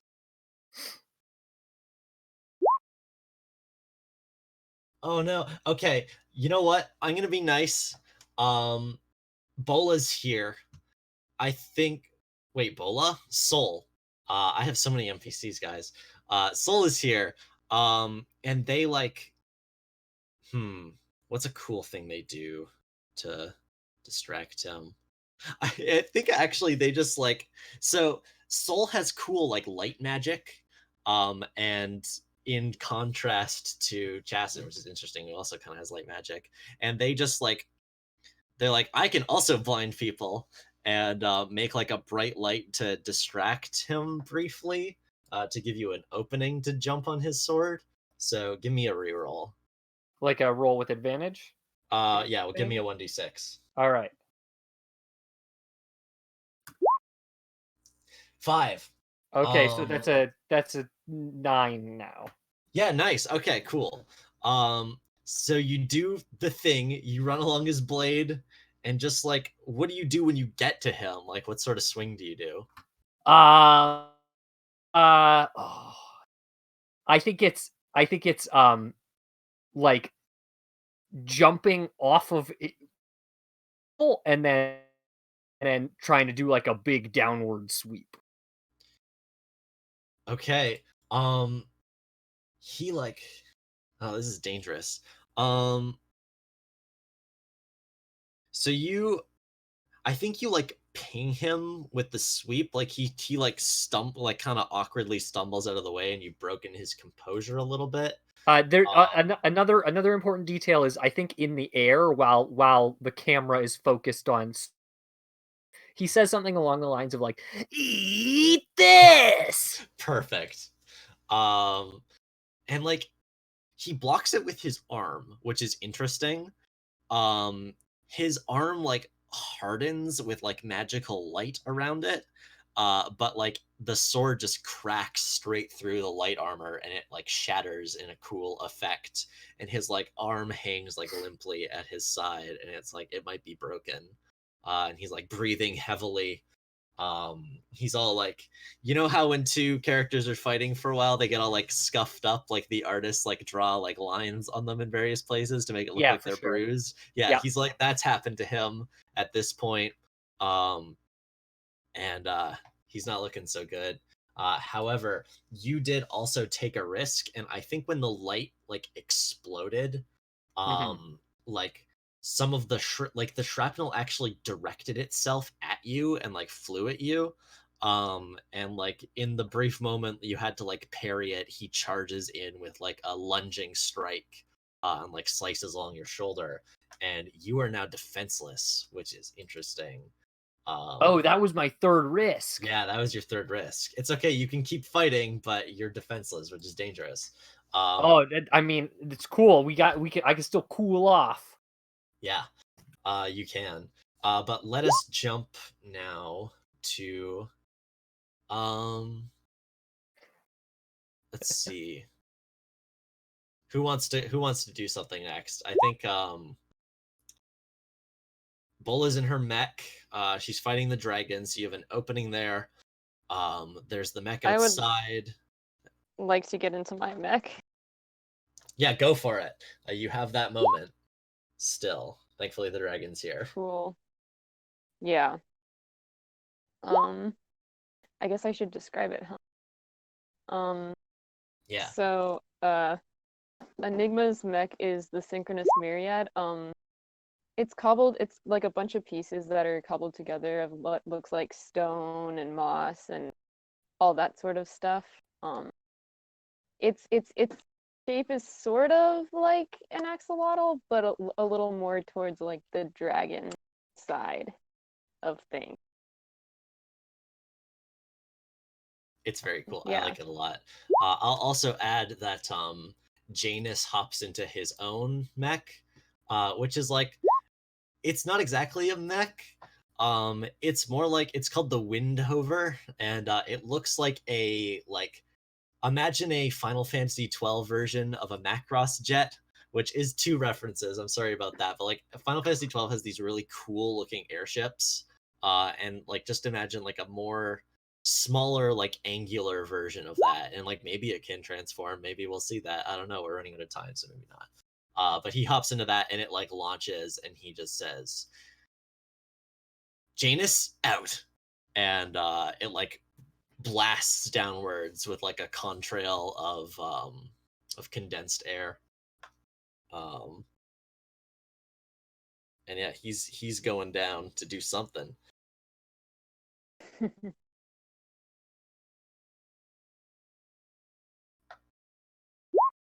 So what do you do now that you're in your mech? Both of you in your mechs. Yeah, if you've got an action, go for it. I kind of goofed it last time. Yeah, so Bola is distracted like fighting this dragon, Yeah. essentially. I would I think they like swing their tail sword, whatever it is, around to try and like just slam it into her. Cool. Okay. Now I need to double check. You are profane. Yes. I think profane is strong against elemental. Yeah, it is. Which let me Okay. double check here. I think you get. I think how this works is you get like an increased level of success. So if you rolled a partial success, it would be a full success. Let me double check Okay. though. Where is it in the book here? Carries and stirs. Tears. No, that's lower. You know what? Just roll first while I continue to look for this. Okay. I'll just do a search for profane. Is this exchange blows? Yes. Yeah, it would be clash. Okay.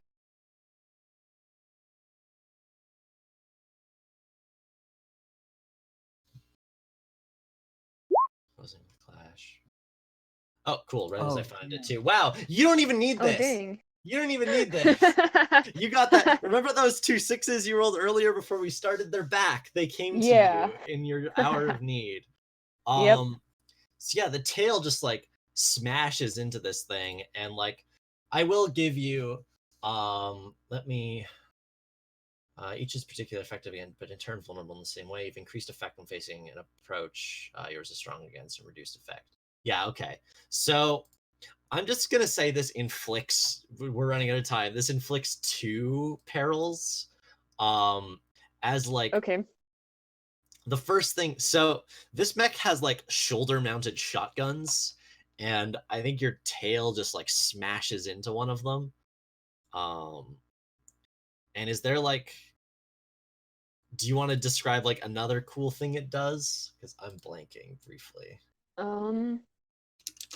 I think once it hits, I think it like separates a little bit maybe. So you have the initial impact and then you kind of have like ricochet impacts or something maybe. I don't know. That's the only idea I No, have. that's cool. That's cool. So it like it's is it segmented, or it's just like another, it's like 1 hit 2 hit, like as the 2 like separated pieces of it slam into the mech. I think it's like segmented. Cool. Okay. Um I think this just takes the head off. That's cool. So Okay. I'll give it, I guess that's the one thing is like this, that's oh no, I know a way for this to still just be a risk. It will come up if you fail a roll, which you might not. Okay. All right, let's jump over to Elamine. What are you Yeah. doing? You don't know yet about your sister, but the camera No. does. I mean, let's put an end to this Bola situation. I think Elamine just sort of like growls after like Bola's sort of taunting words. Um, I think we have some distance because Bola is mostly engaged with the dragons and also the Myriad. Yes. So I think this is a good time for me to bust out my ranged weapon, Mm-hmm. which I'm calling the Iceblood Arbalest. It's basically like there's a like a big old gun, sort of.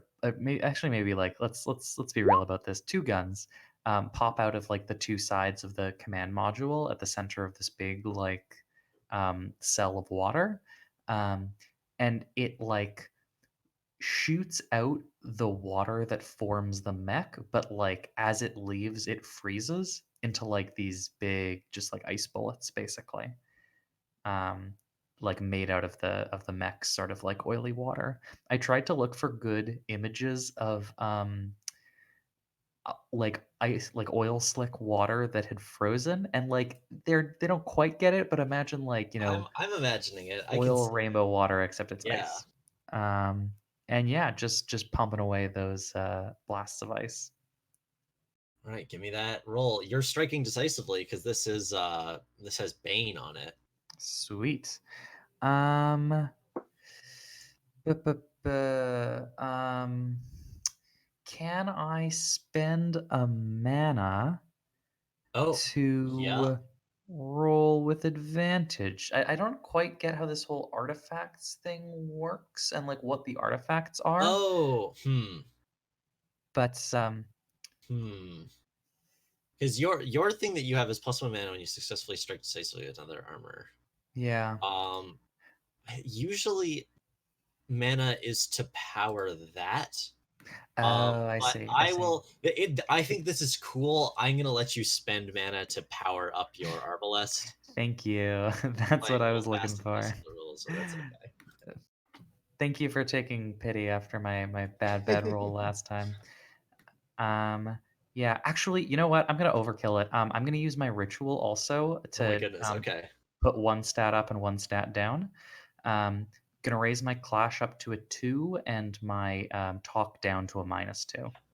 Okay. What does this look like? There's no time to play games right now. There's no time for talking. It's like it would actually be sweet if like the water just like covered over her mouth, which I think is like a very cool image. That is really cool. And just like, yeah, just sort of like enhanced her like reflexes or whatever. Yeah, roll. Let's. All right, I think that's 3d6 plus 2. Yep.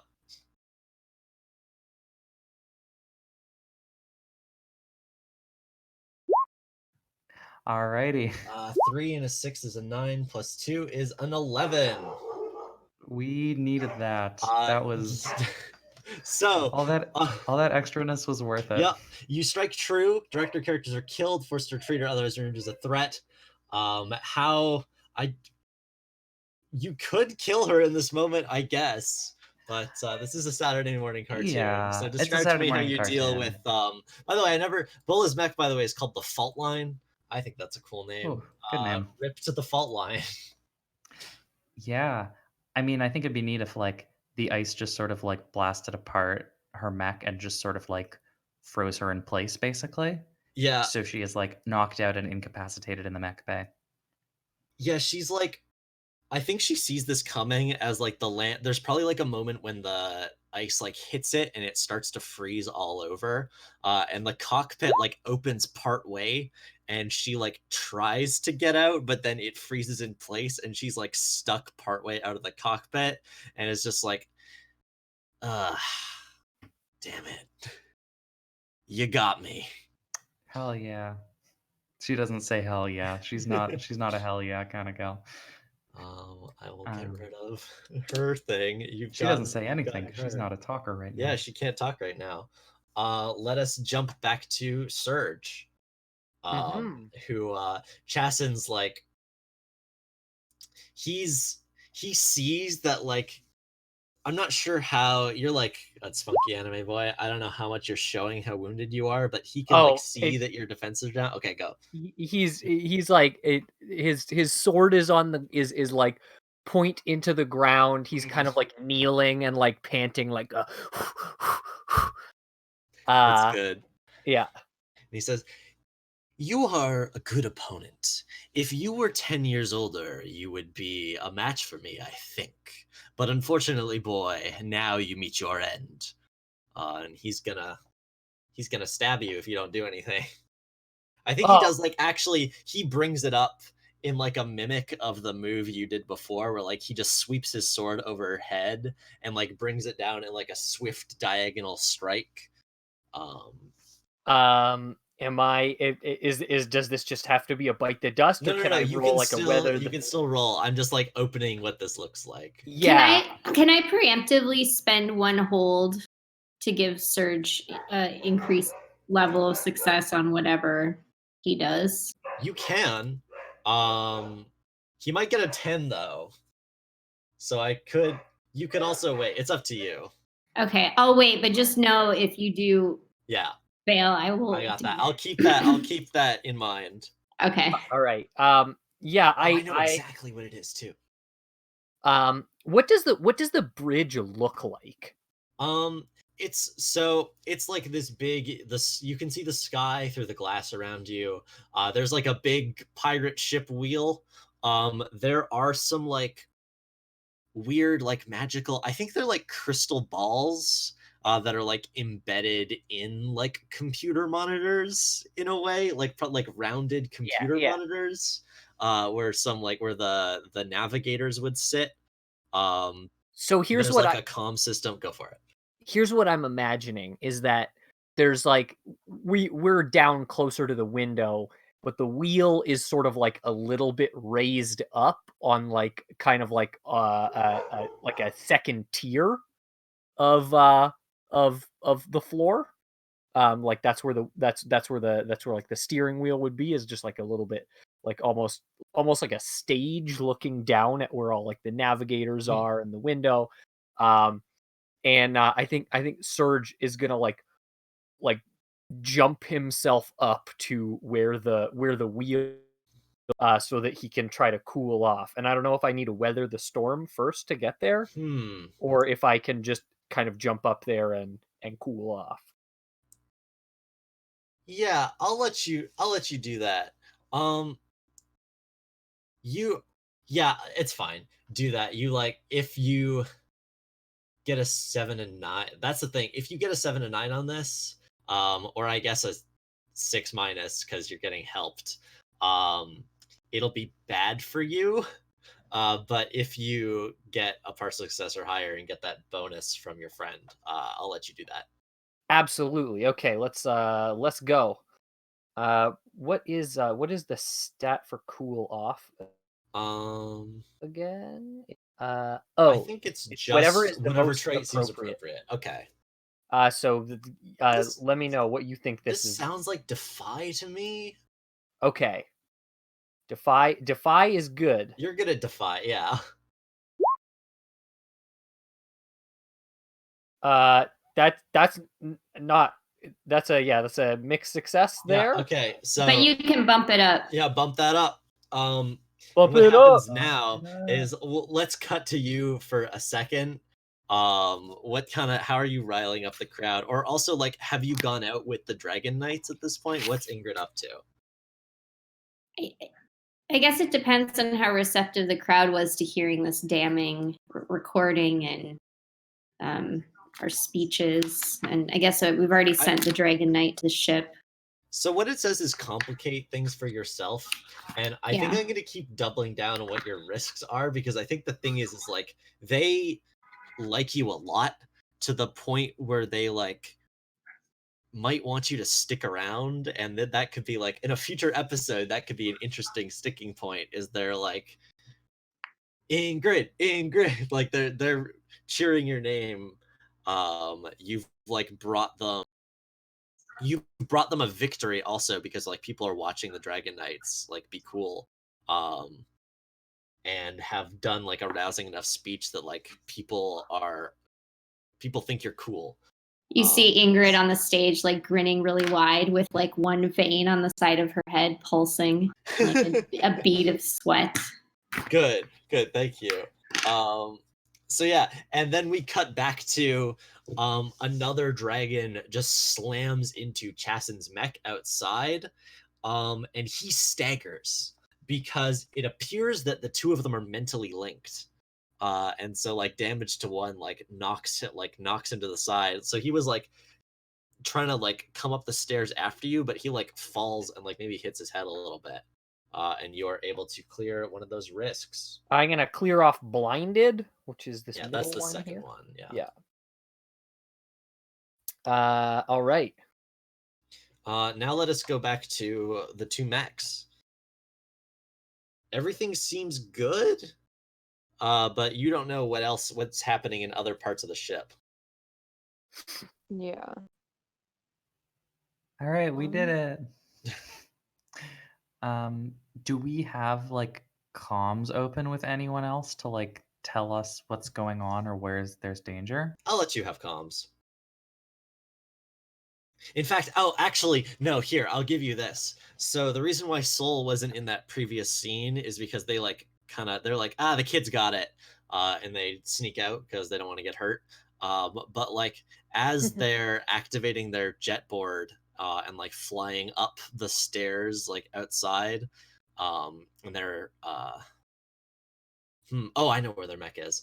They like fly out and they like go down into like a little play. They go like into the lip under the island, where their mech is like hidden invisibly with their like magical light.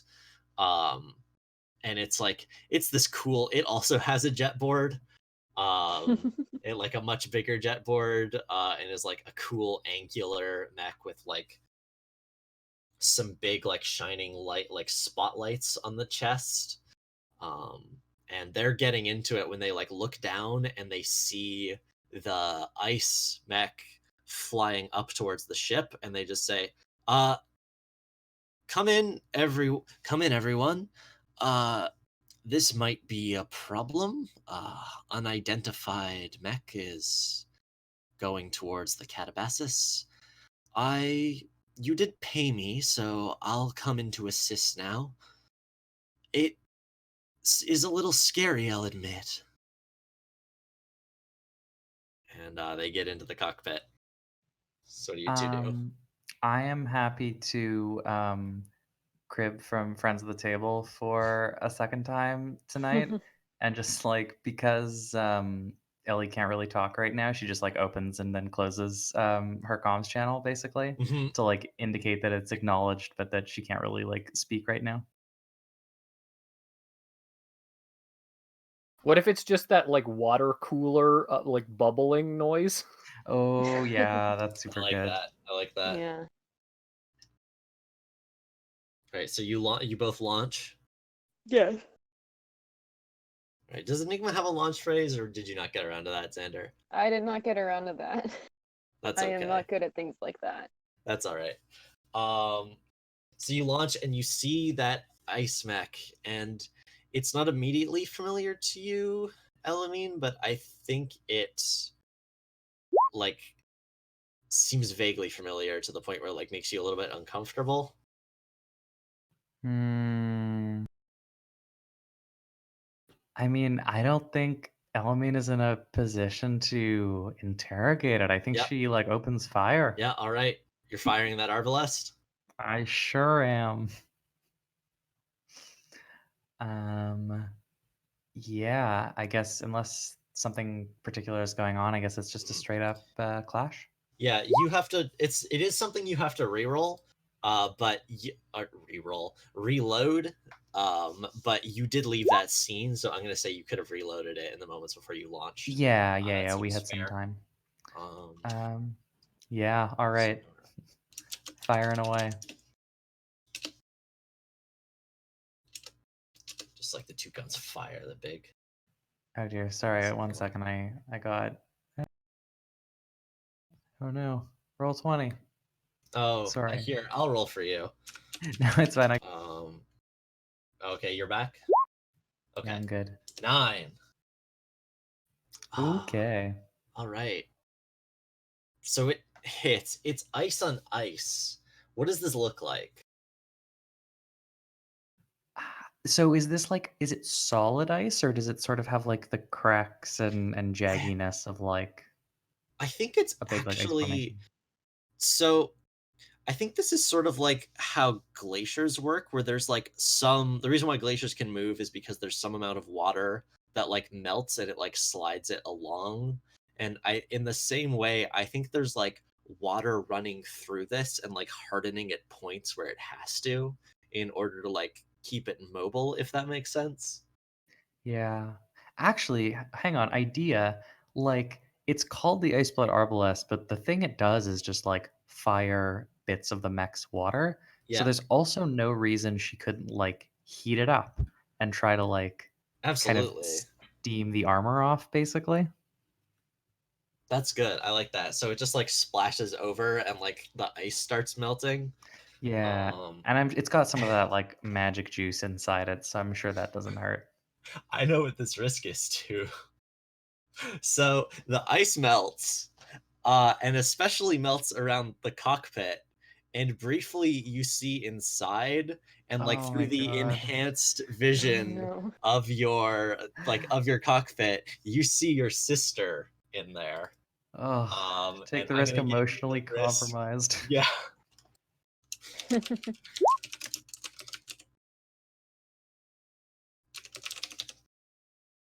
But meanwhile, what does Enigma do?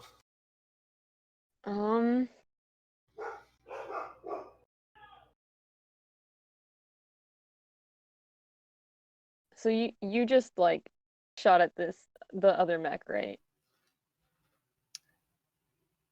I just shot at the ice mech, yeah, Yeah. which I think is the only one in our like vision right now.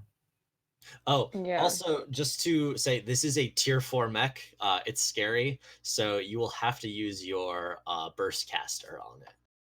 Yeah.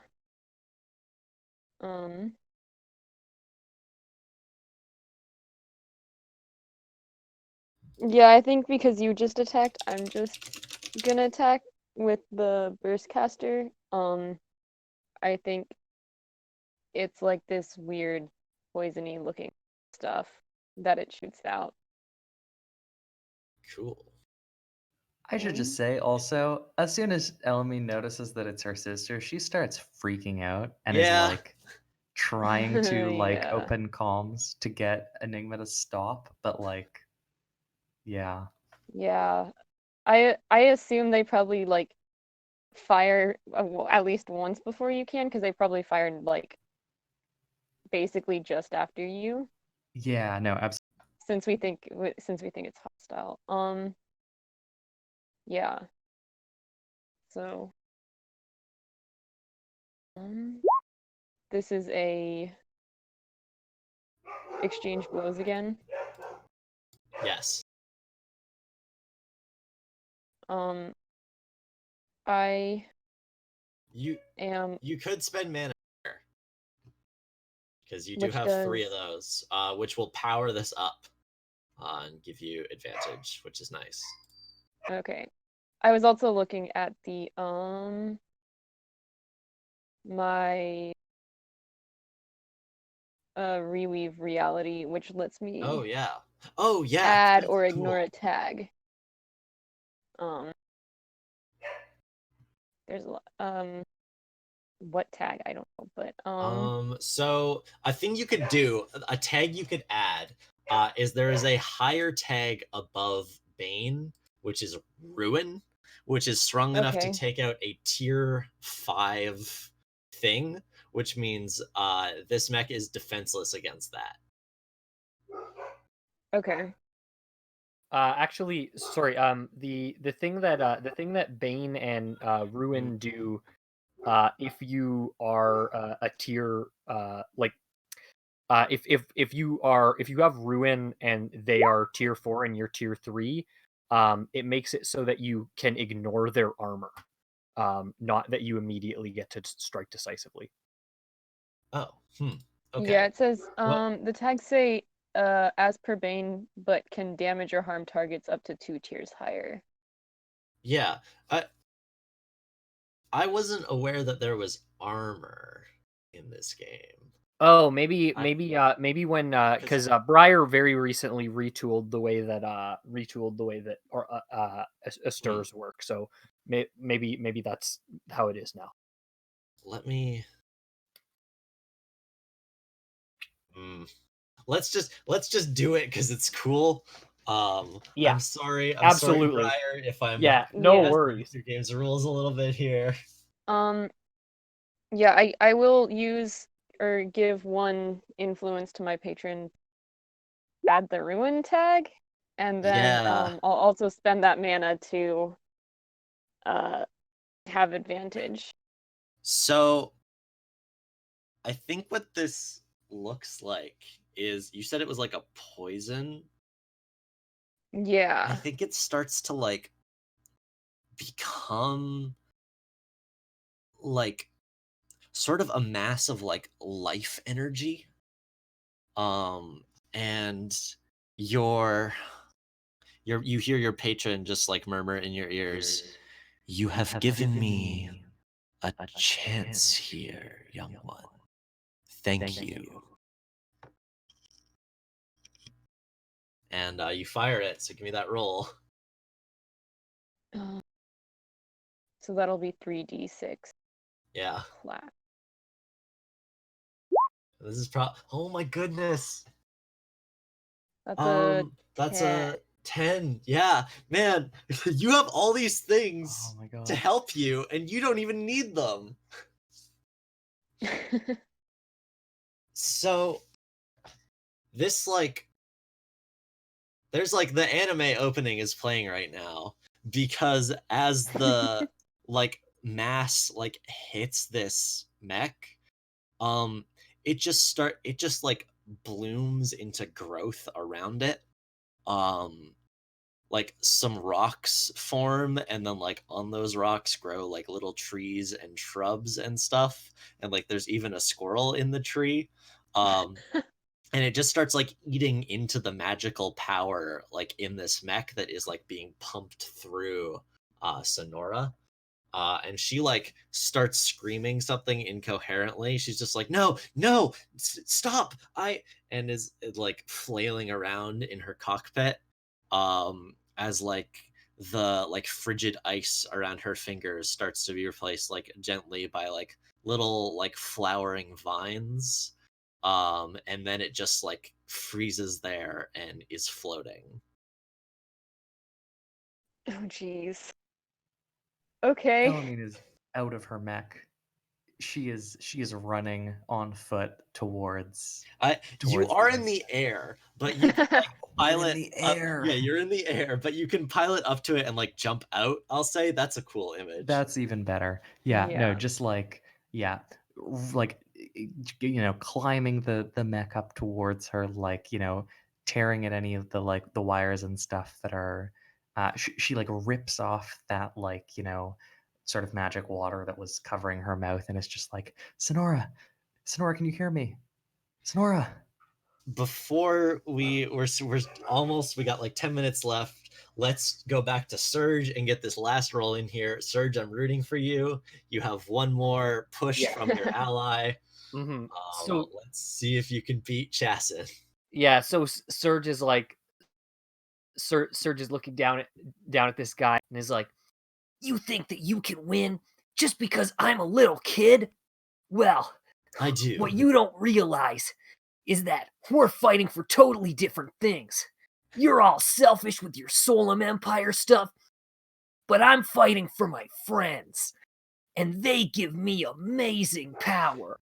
And you know what's great? As you say that, Soul realizes that they don't need to help those guys down there, so they turn and pivot straight for Chasen's mech and just slam into it.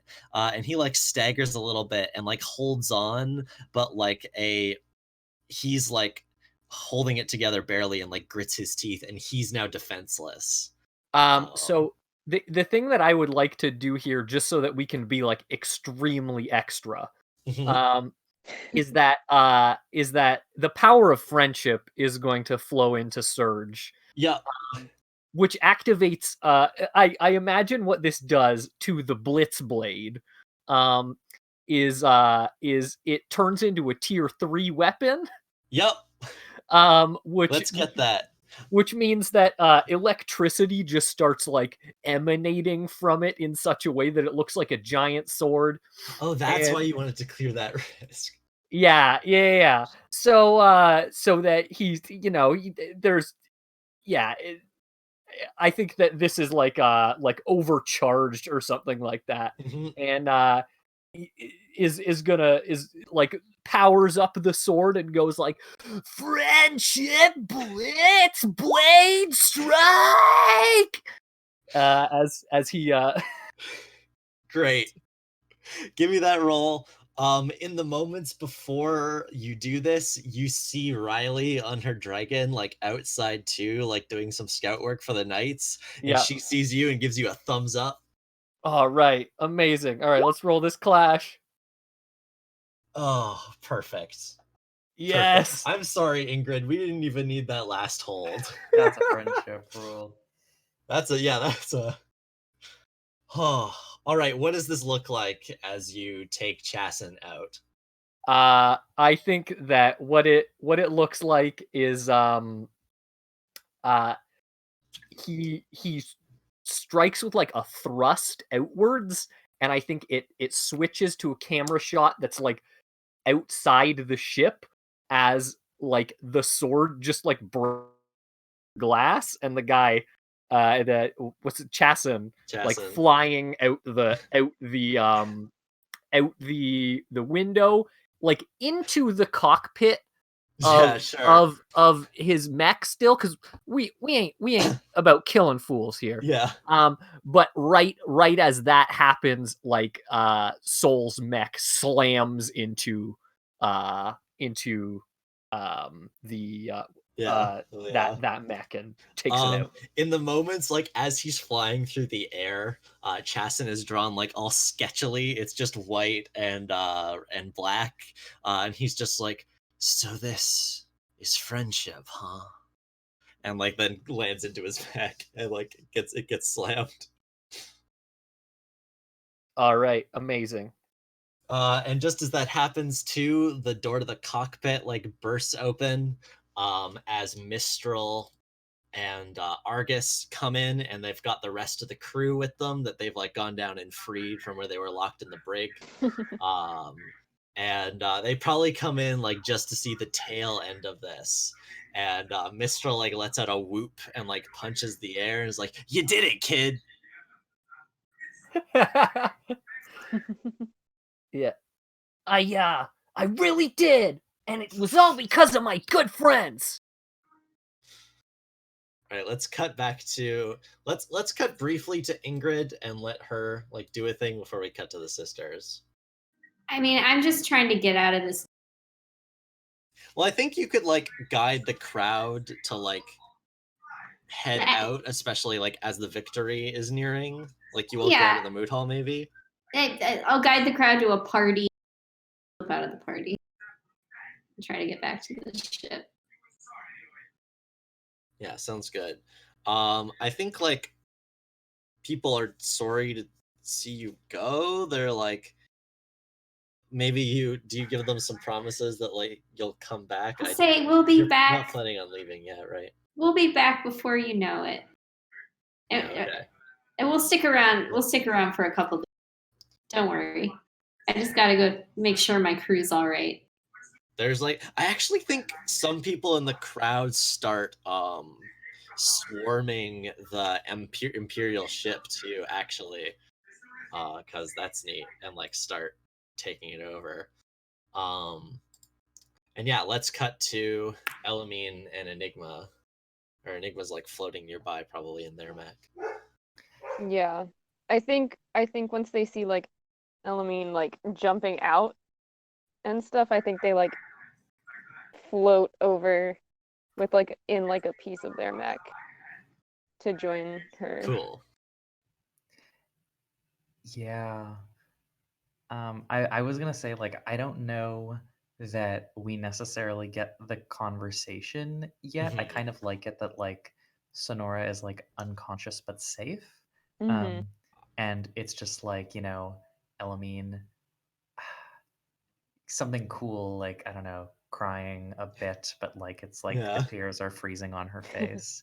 And you know, like checking for Sonora's like vitals and like making sure she's okay, but also just like are really like lingering on a long shot of just like looking back at Enigma, who like found a way to disable the mech but do it in a way that like caused new growth and was like healing rather than hurting. And like Yeah. there's just like a deep look of gratitude in her eyes, and like maybe this is what friendship is all about. Sonora's like eyes flutter briefly, and she like looks at you and doesn't believe it, and it's just like, dreaming again, and like her eyes close and she like falls back asleep. But like thankfully she's not, so that's good. Yeah.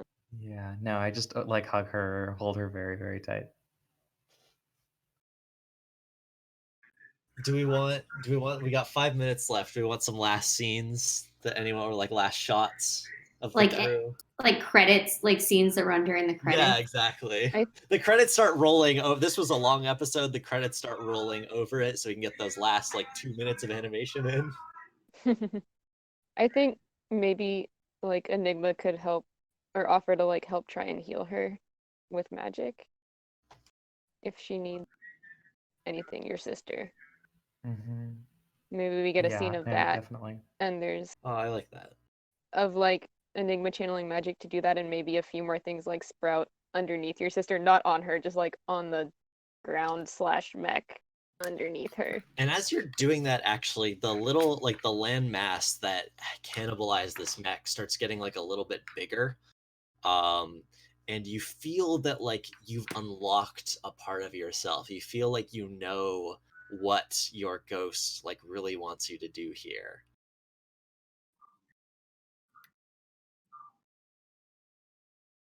So that's neat. That's a good step in Yeah. your character's arc.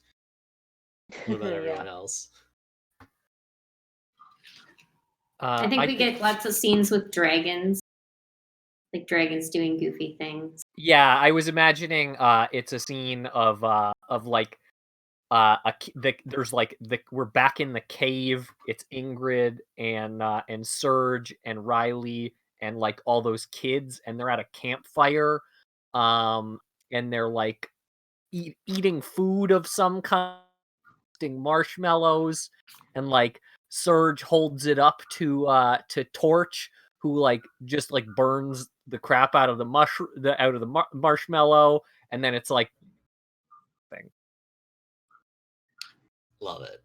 Everyone laughs, and I really like a scene in that same douchey bar with Enigma and Ingrid are just like talking, and then Norris comes up and tries to talk to them, and they just like shun him. Sad. Love it. Yeah, I think we just get like shots of Elamine standing by her sister's bed, but I think at maybe at different points other people come to visit and she doesn't like, I don't know that she really engages in much conversation, but like she's not pushing them away and she's not like sad that they're there to help her watch over Sonara. I think Soul comes to say goodbye to you before they leave. They like see you with their sister and like pat you on the shoulder and say, "You did a good job out there. I look forward to maybe fighting on your side in the future. You're starting to convince me about this whole rebellion thing." I think I shake their hand and like run a finger along the scar that they left me on my cheek and say, that would be nice to fight on the same side. They give you a little salute and like start walking out, and then like turn and like, and that was a shitty thing they did to your sister, and like leave, and that's their. They get their own. They get their own. Soul swear. gets the only swear. Yeah, there was one 'Cause they're earlier. so Yeah, badass. but yeah, Soul gets one too.